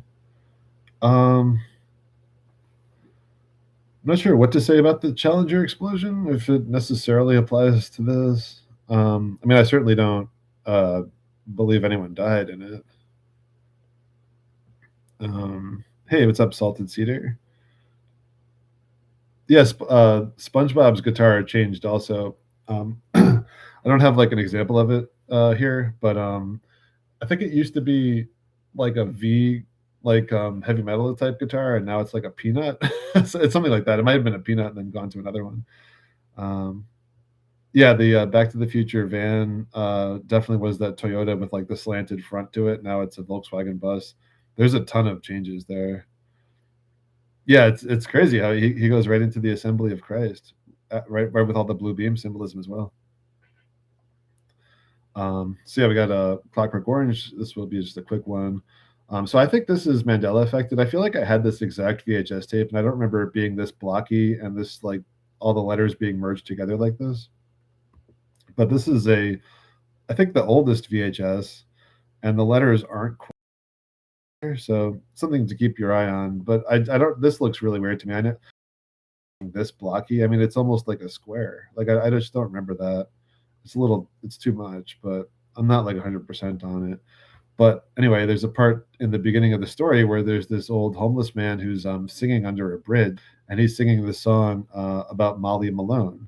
So that's the MM, and he's saying, how terrible and dark and evil the world is right now, and he's wishing for, the previous reset, which would have been like, the millennial reign of Christ or something like that, where things were, light times and good times. But now he's in like the dark world, and he's under the mountain. And here we have like Alex and his Droog, criminal friends. They come and basically beat the guy up for singing about Molly Malone. They don't like that. They like the world the way it is now because they're a bunch of evil psychopaths. And also the main actor in Clockwork Orange is Malcolm McDowell, so he's also the MM. And this will be a large one to get into. So Eminem, I think most people are familiar with him. His stage name Eminem is basically like M and M, and his real name is Marshall Mathers. So he's a representative of this MM also on the world stage. And in September of 2018, he released this video called Fall. And this is like pretty much right before the Pan event and the lockdowns and the V and all that. So so in this video, here we have the spiral staircase, and he's saying, I just took out some clips. I mean, you can watch the video on your own. There's a ton of symbolism in it. But he's saying every parasite needs a host. Time to separate the sheep from the goats. Let's see, he's walking. Well, you have the basically the black nanotech goo coming out of the screen that the people were watching, and then like this demon comes out of the screen basically, and it's basically like his shadow self, his doppelganger. So his doppelganger is like this shadowy black goo creature, and it's following him around. And see, here it is back here. Here it is following him. Now this is also a lot like the Venom thing, which I'll show you in a second.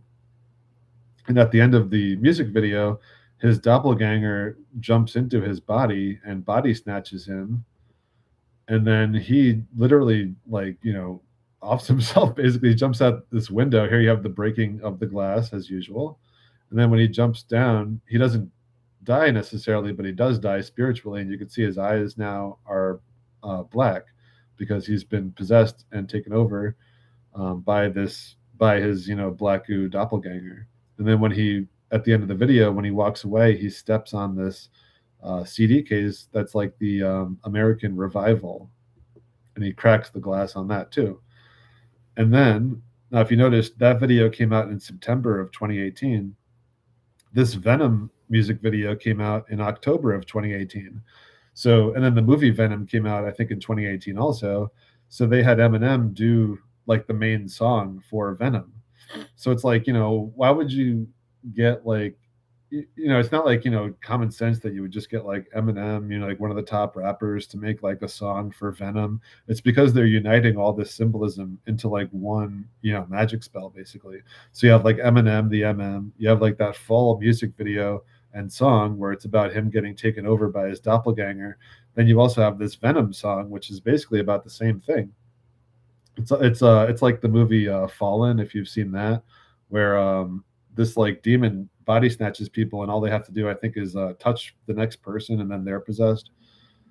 So and I turned on like the closed captioning for some of the stuff. So it's like when something's in your mitochondrial because it's latched onto you.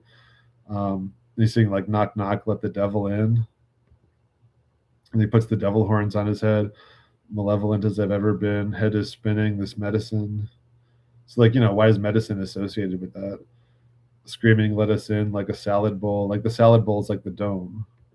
Like let us into your dome, and that's all like the vampire symbolism too, like let us in, like that type of thing. Like in so many vampire movies there's like someone like right outside the window, like just like let me in, like you have to like let the vampire in, it's all that same symbolism. You have to let the black goo in, you have to let the V in.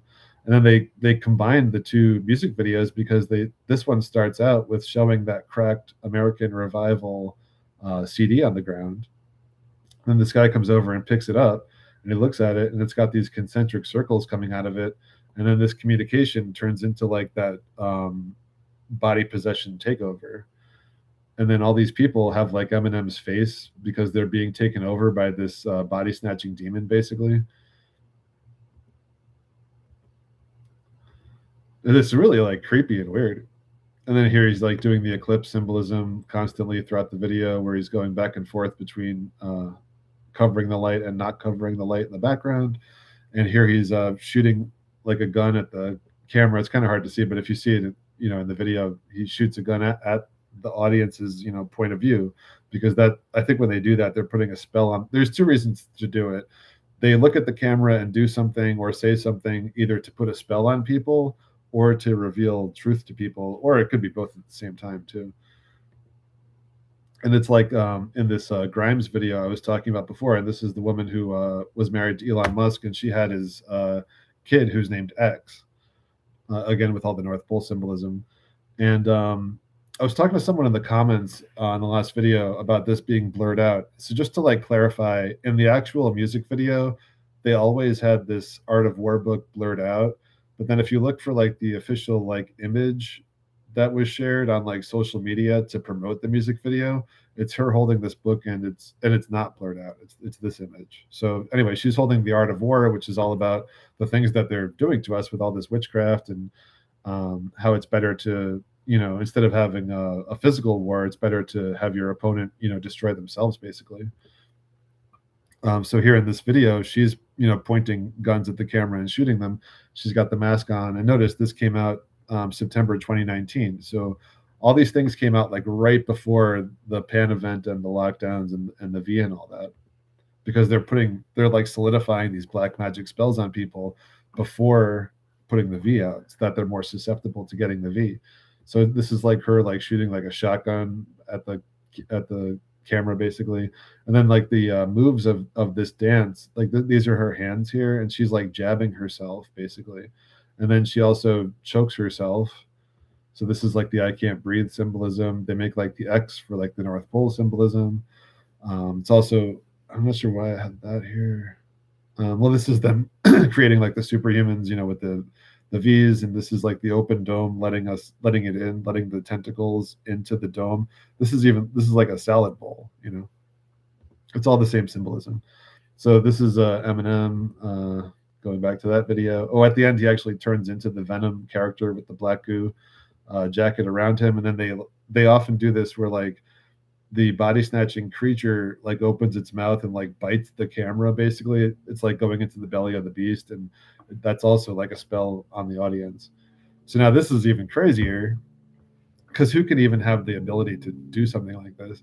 So they had a live performance of Venom by Eminem on the Jimmy Kimmel show around this time as well, at the top of the Empire State Building. And they put out like and they did like a whole like light show and everything, like this. It's so crazy. Like he's literally on top of the Empire State Building performing Venom, and this building is symbolic of a giant needle. So here we have like the the lights changing and all that. And I mean, you can watch it for yourself. I mean, it's pretty crazy. Like Jimmy Kimmel and Eminem are very popular, wealthy people, but they still wouldn't be able to just like, oh, let's go take over the Empire State Building and do a laser light show and all that. Like it's crazy. Like this is obviously all put on by the Beast system. They might not have even wanted to do it, or it's just so crazy. But then at the end of the performance, he sticks his tongue out like this, which is also like what they did with this Kali, the Hindu goddess Kali, which is like the god of like negative destruction or evil destruction that they put on the Empire State Building as well. Now, I thought that they put this. I just want to correct something real quick because I thought they put this on the Empire State Building during the Pan lockdown event. But now apparently they're saying, or they always have said, that it was done in 2015. But I also saw an article say they did it in 2015, then they did it again in 2020. So I wasn't in New York at this time. I actually used to work in New York, but not during this time period. So I didn't see it for myself. But either way, they're tying, Kali with the tongue sticking out to the Empire State Building, and Eminem sticking his tongue out with the Venom song, and it's all the same symbolism. And here he is, posing with the devil horns and all that. And he even started, like he was always known for having like the bleached blonde hair, and in 2017, he made like a permanent change to being like the dark hair with the dark beard and all that. So it's kind of like him being a doppelganger. It's like that, twin pillar symbolism as well. And he goes more towards, the darker side. It goes from like light to dark, in his perspective. And keep in mind too that he's Eminem, representative of this North Pole Mountain. I guess that's the Empire State Building and One World Trade. Just like how, they often show these skyscrapers with the huge needles on top to represent needles in these movies. So like this movie Enemy by Denny Villanueva. So this might seem like a random movie, but this guy also directed like the Dune movies and Blade Runner and a bunch of other stuff. So he's not just some random guy. He's definitely a world script director. And you can see here they have the Kraken giant spider next to the needle and the Space Needle and all that. So here we have another poster for Enemy with the giant tarantula. And then this, I've shown this before. This is from one of my previous videos, but they show like this giant, Kraken spider invading the city. And then we have like, the needle building, and this looks like a needle or like a Space Needle type building too. And at the end of the movie, because Jake Gyllenhaal's character keeps choosing the negative paths, he's actually given like a life in paradise, and he still chooses to go back to, the Antichrist ways. So his paradise gets replaced with this giant tarantula basically, and then he kind of like moves back slowly into the shadows, and they highlight his left eye. So then that Denny Villanueva, he also made Arrival, which I've talked about too. Here's obviously the giant North Pole Mountain. This represents Rupert Sneger. It's an alien spaceship with the Kraken aliens at the top. And here we have like the mist, all representing the North Pole, the Greenland. And they give the characters a booster needle when they first get there. And he says the booster is a kick to your system. And then they basically push them up into this needle-like structure. They go from light to dark, and then they're going up. They're basically like being pushed up into a giant needle to get to these Kraken entities. And this is also like a cover of The Economist, where they basically showed the needle as being like the Christ, figure, the savior for people. And the main characters are Louise and Ian. And Ian, whenever you see that name, it basically means John. So they're the left and the right pillars, the male and female. And they're talking with these Kraken aliens with all these tentacles and all that. And they're basically communicating with Black Goo. And these also look kind of like inverted eclipse symbols with the diamond ring and the spark and all that.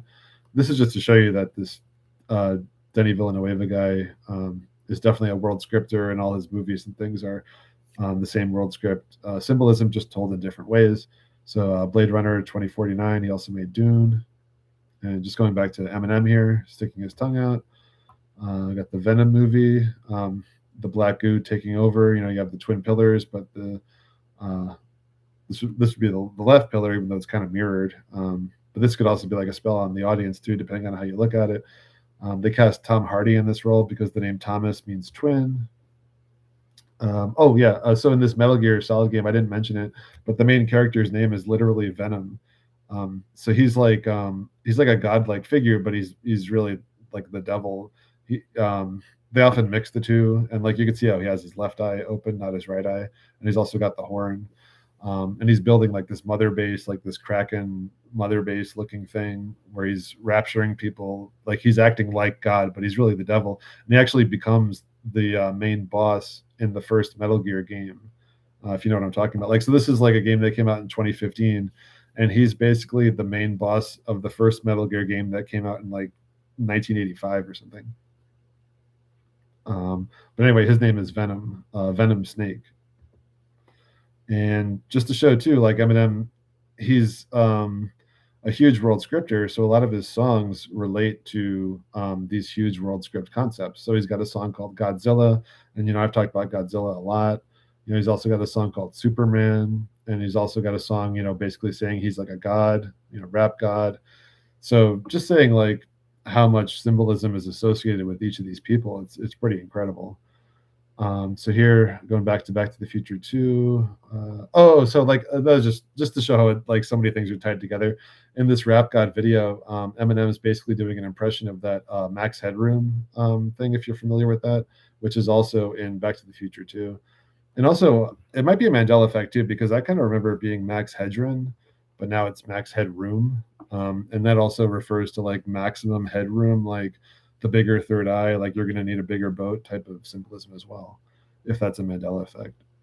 So here in The Princess Bride, I do think the title and these O's are Mandela affected. That looks strange to me. Like even like Rob Reiner, like the O, I don't know why they would have that. And I don't remember like this like star thing in the middle of the sea. But also you have like the union of male and female. You have like the pyramidal design. You have the twin pillars, and the mist, and even like the trees making like a dome shape. But one of the characters in The Princess Bride is Miracle Max, and so he represents the and what he does is he's involved with resurrection. So again, with this like Jesus like symbolism and the symbolism. Here's an interesting song that someone showed me by the Moody Blues. I had never heard this song before, but it's called Melancholy Man. So here you have the So like people in the know, when they see something with this initials, they'll instantly know right away that it's this world script symbolism about the North Pole Mountain. And these lyrics are really interesting.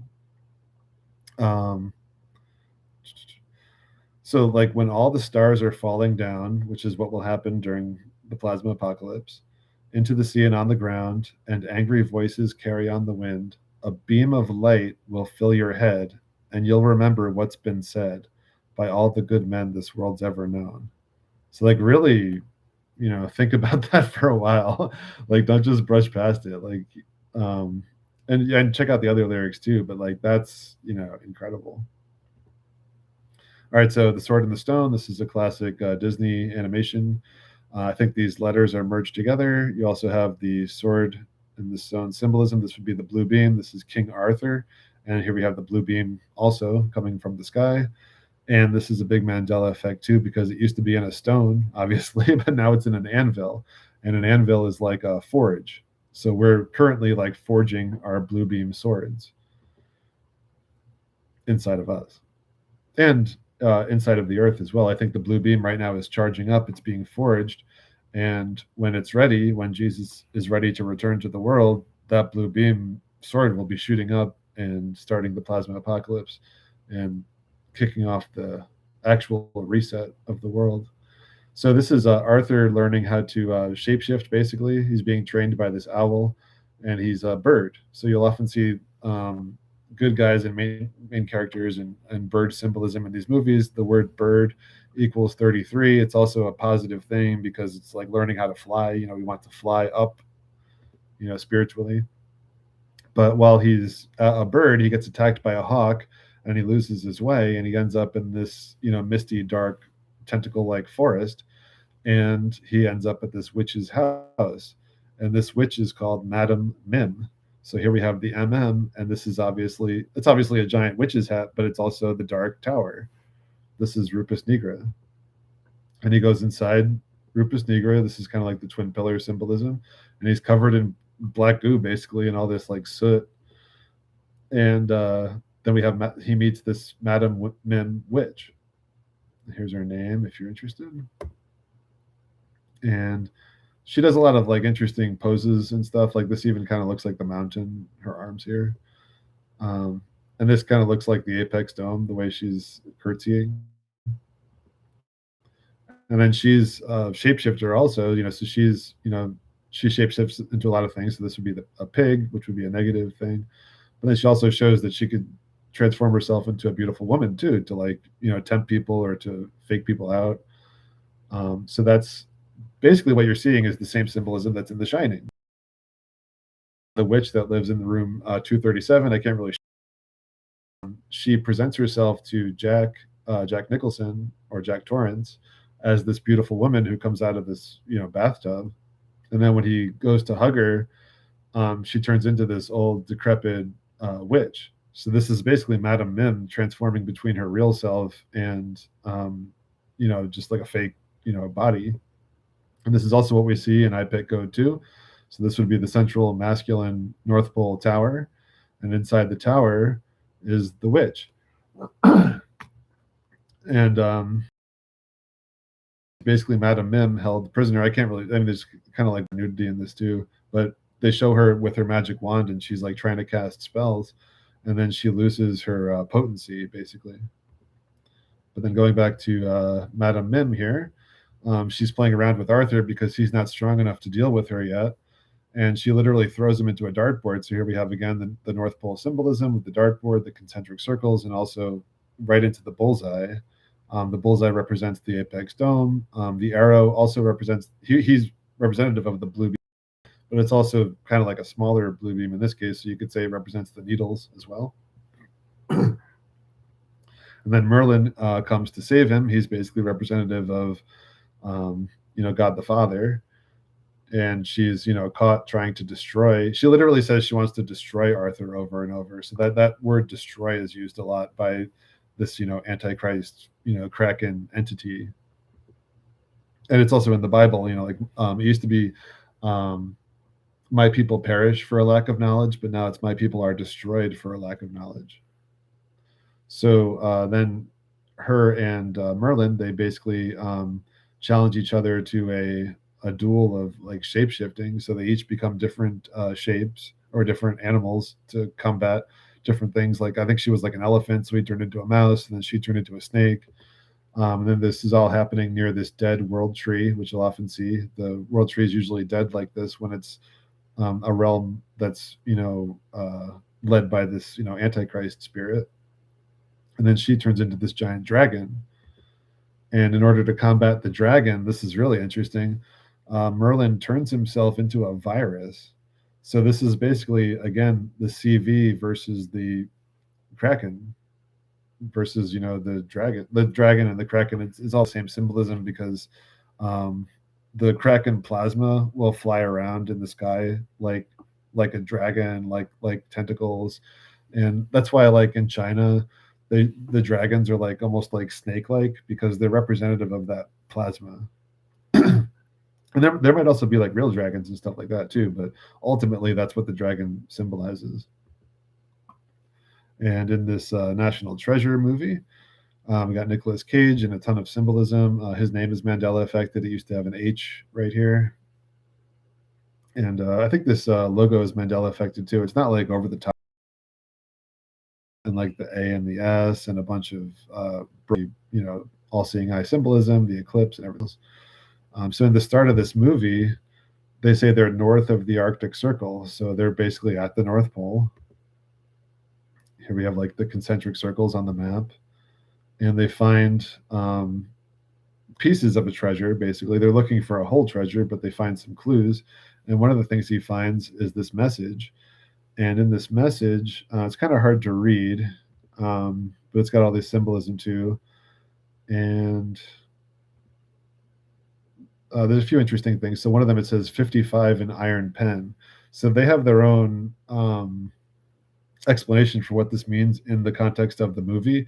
But when you understand like the some of the main gematria, like when you see 26, it usually refers to something relating to God because the letters God equal 26. And the letters like both Jesus and Lucifer, those names equal 74. So that comes up a lot. And also Satan, who Lucifer became when he fell to earth, the name Satan equals 55.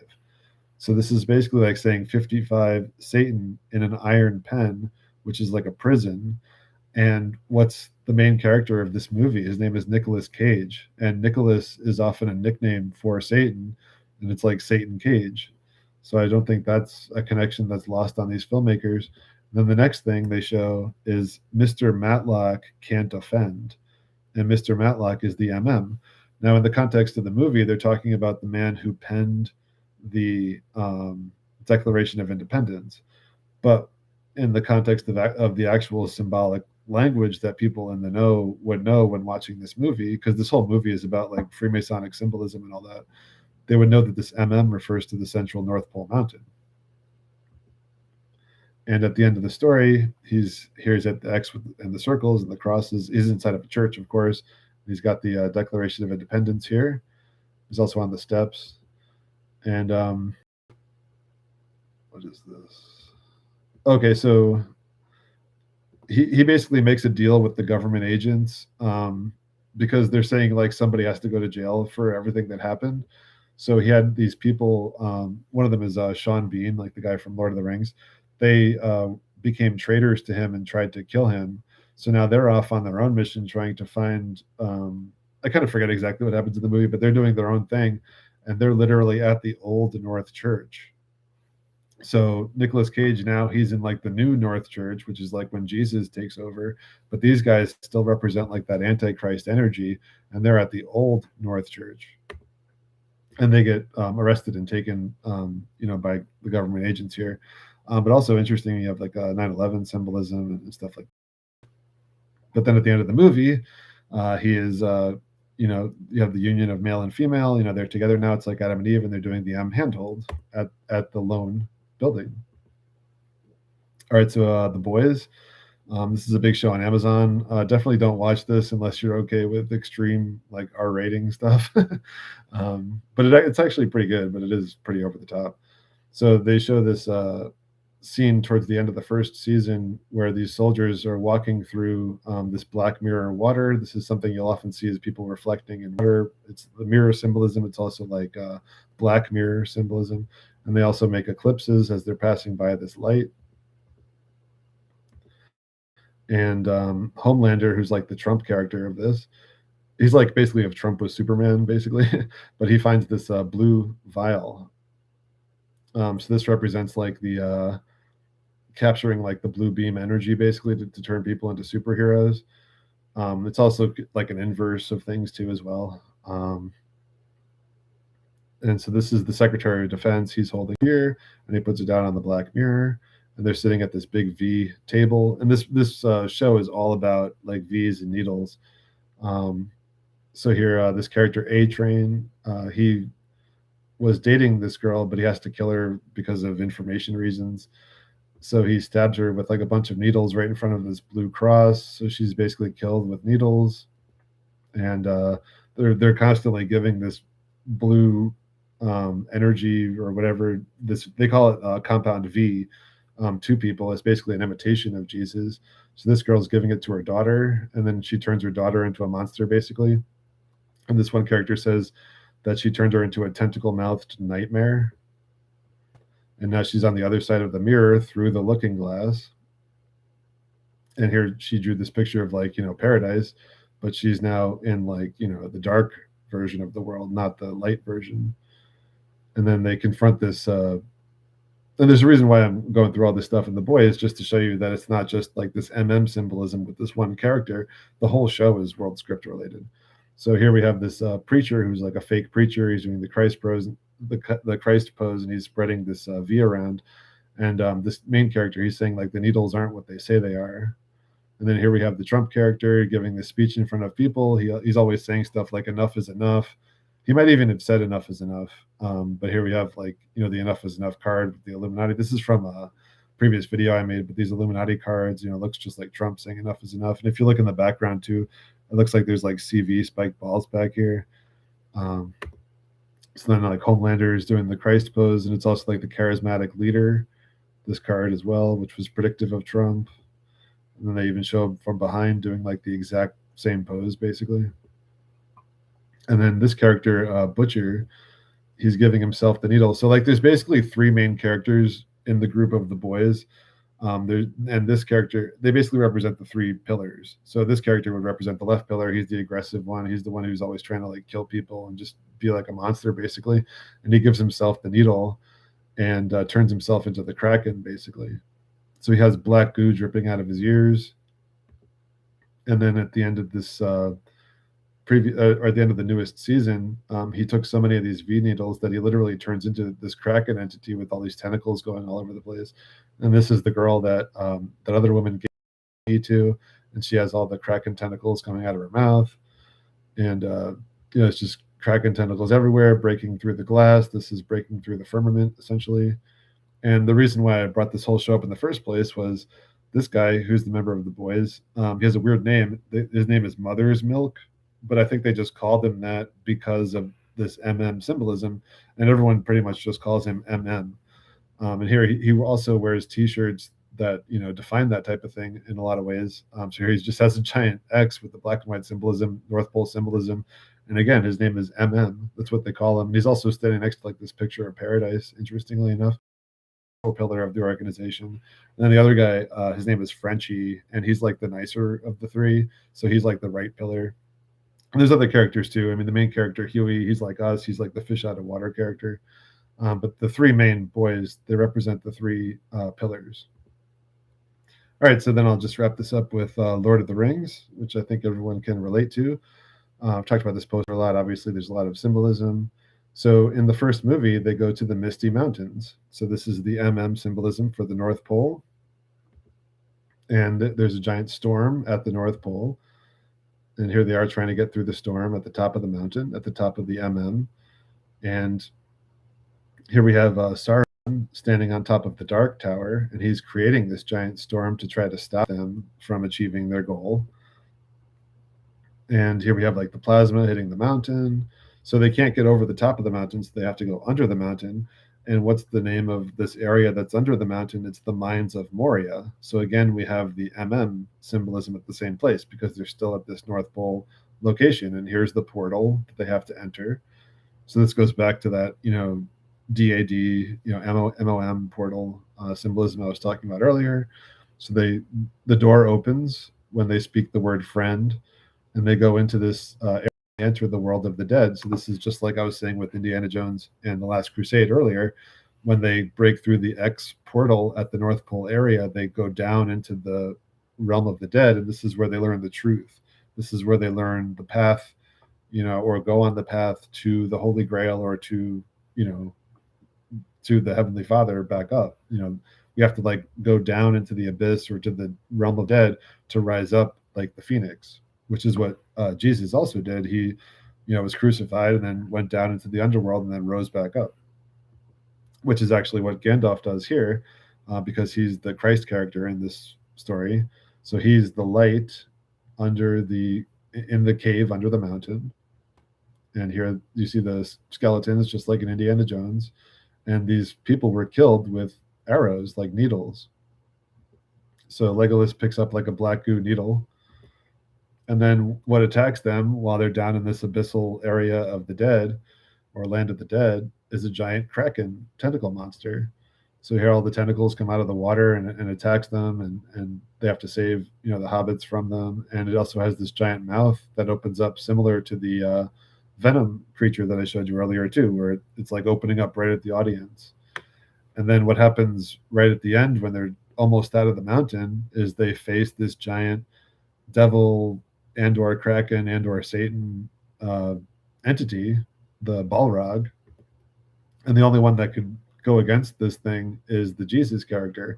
The other characters are just not, spiritually strong enough. And this also happens at the bridge. So we have the Christ character fending off the, Satan character, basically, or the devil. And I do think like Lucifer and Satan are a separate entity from the devil and the Kraken, but it's also like the same like Antichrist kind of spirit. And it's kind of like lumped together in a lot of ways too. So here Gandalf's making like the X pose with his staff and sword. It's like an X.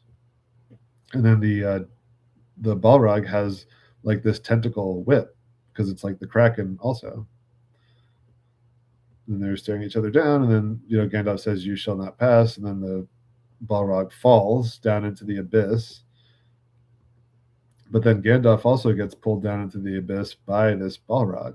And this is also a big Mandela effect for a lot of people. It isn't one for me, but like I said in the past, like I do have like a weird memory of this one. But I do remember him always saying, "Fly, you fools." But a lot of people remember him saying, "Run, you fools." And there's a lot of like fly and flying related Mandela effects because God wants us to spiritually fly. And I've talked about that too. You can check out my keywords of the Mandela effect videos. I mentioned some other, flying related Mandela effects. So he says, "Fly, you fools," because he's sacrificing himself for his friends, for us, basically.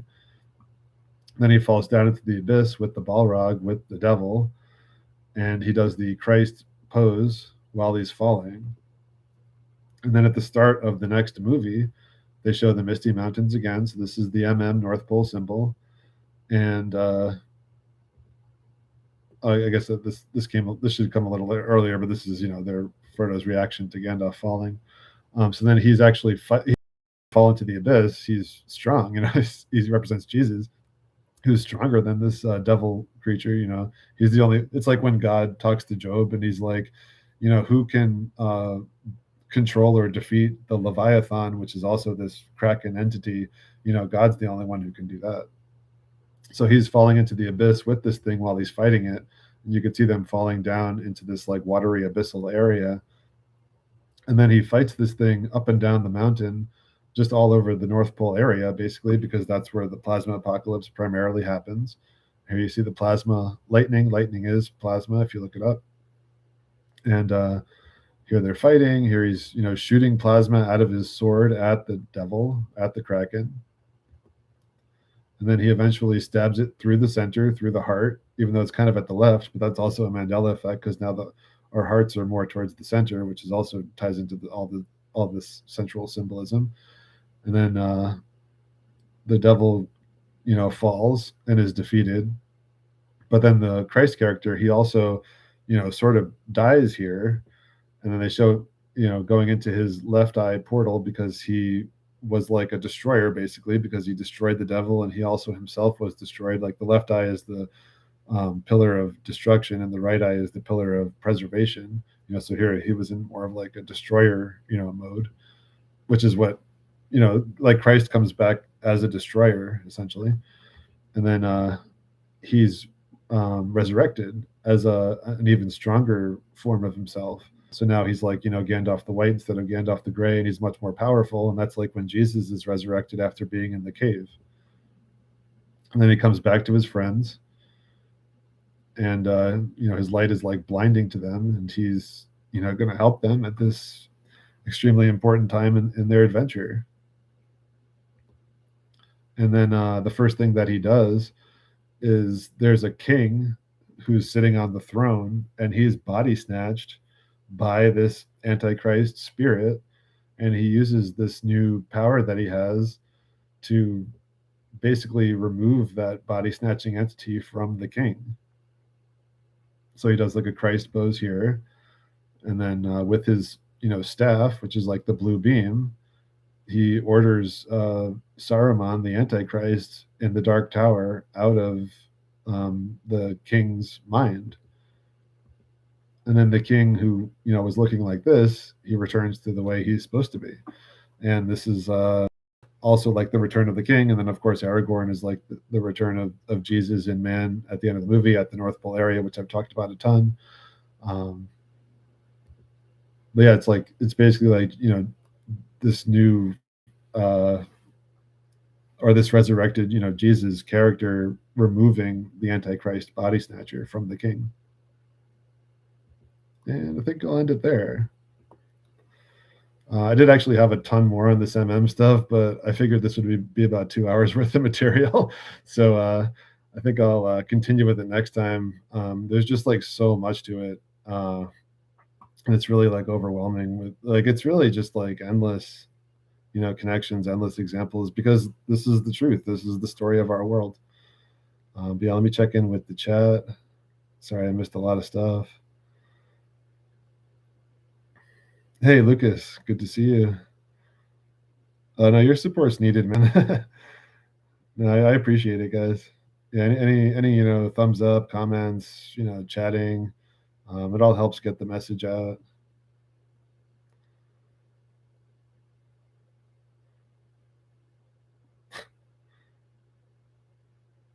Yeah, the MMs are constant. I think like the next video is just going to be more of it, because I kind of want to stay on this topic until I just fully at least show all the stuff that I know. I mean, because like you may have read different books and watched different movies and listened to different music, but this MM symbolism is going to be in all that too, as long as it's world script material and not just like some random person made it.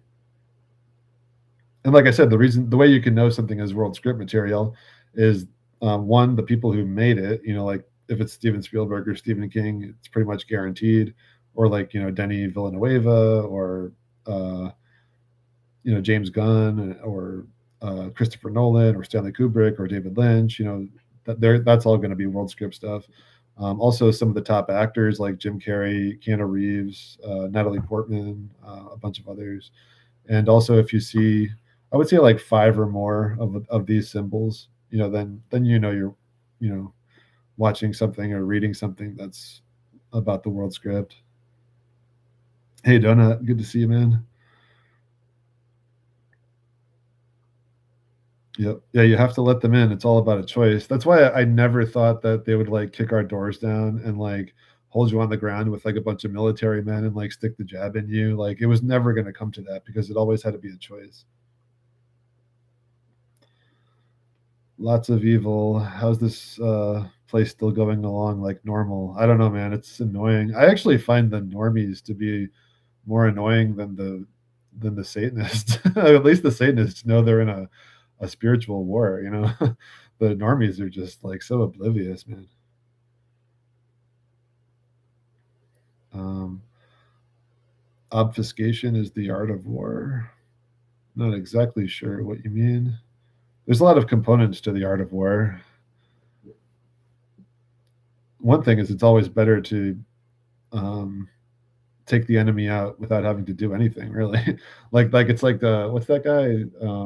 There was like that Russian guy who was like a spy, and it was like a famous YouTube video. It's like Yuri something, where he was like talking about how to like poison a society and get them to crumble from the inside. That's like the art of war.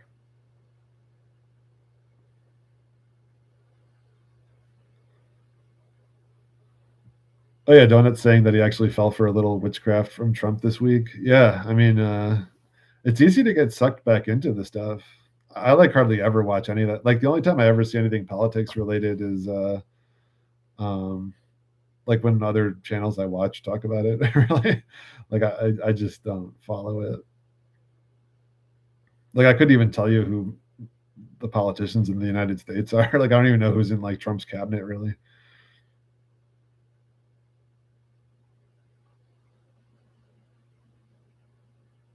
Hey, Awakened Saint, good to see you, man. Yeah, definitely check out Awakened Saint's channel.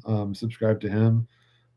He's actually a pilot, and he's a flat Earth dude too. So he knows what's up. One of the things that the Globers always say is there's no flat Earth pilots. Well, Awakened Saints one.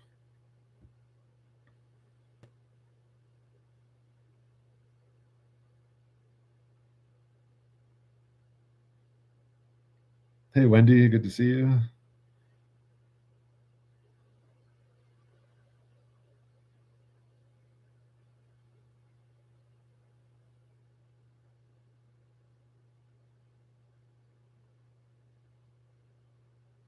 Um, well, I think that the V that came out in 2020 was the main thing that they were alluding to this whole time.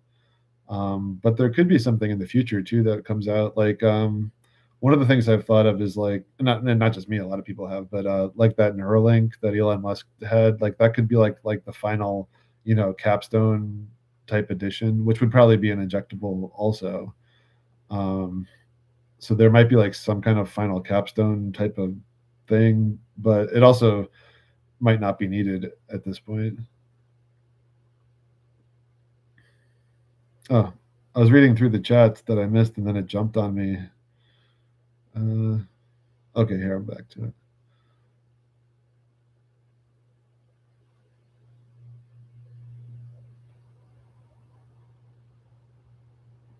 Oh yeah, someone's saying that they did get the jab. Yeah, my advice would be to pray to God and ask to have it removed from your body.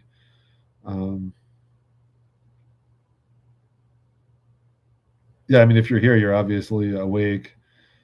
Um, I just wouldn't want to. I would want, like, if I had gotten it, I would want to try everything. Like you're saying, like you did detoxing and fasting and all that.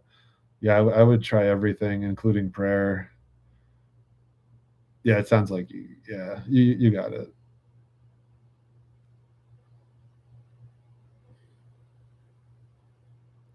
Yeah, I don't think it's too late for anyone. Like on Judgment Day, that's like the last day, and that's when it'll be too late for anyone who still hasn't, repented or asked for the jab to be removed from them, or just anything really. Now is the time to get right with God.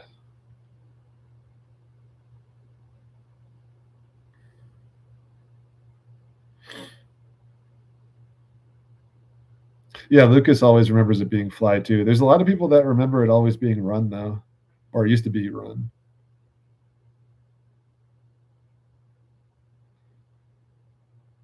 Yeah, thanks Andrew. Thanks one AJ. Oh, thanks guys. I appreciate it. Thanks Alvar. Thanks Kale. Yeah, James Cameron. He's another JC, and a James Cameron movie is definitely going to be world script. Aliens, the Terminator movies, Avatar, Titanic. Yeah, thanks, Flat Earth Sailor. Yeah, Jim Carrey. Yeah, I saw like that Jim Carrey thing. And the way you're spelling Jim Carrey, actually, it's a Mandela effect because I remember Carey with one R also, but now it's with two R's. But it definitely just had one R in the past. And his name's also JC. And yeah, I don't know what that was. I mean, I wouldn't be surprised if it was actually Jim Carrey just wearing a mask. With these people, like who even knows? Like people say, like it couldn't be Jim Carrey because Jim Carrey hates award shows, and this guy was like so happy to be at the award show, and he was so nice and everything. But it's like Jim Carrey is an actor, and he's like one of the best actors ever. So he could literally just be playing a role, on the world stage where he's playing someone who likes being at award shows. You can't trust like anything from these people. Hey Don, thanks.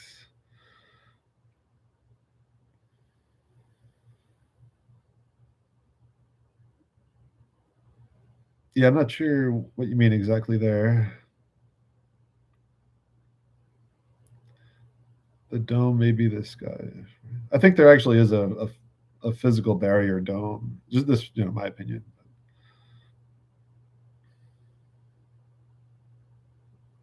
Yeah, I'm usually pretty like easygoing with people, but when I talk about like Mandela effect changes and shape of the earth stuff to normies, they just get like agitated. I guess it's that cognitive dissonance or whatever. They prefer the lies to the truth. Yes, psychopaths run the world for sure. Yeah. Yeah, getting a lot of sunlight's good. Hey, Supernatural Bible Changes. Good to see you. Uh, yeah, unfortunately, I have like some health issues, and I can't really go out in the sun much anymore. It like literally like hurts my skin. And some other people have had that issue too. I think Tommy Tell the Truth had that issue happen to him. But I do try to get like a little bit of sun. I used to be like outdoors a lot. Yeah, not anymore. All right, guys. Well, I appreciate you all being here. Oh, and definitely subscribe to Supernatural Bible Changes channel too if you haven't already. Yeah, I don't know about that.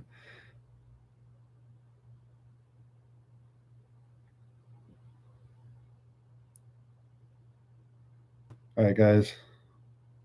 I guess we'll call it there. So thanks a lot for being here. And until the next time, I wish you guys all the best and God bless.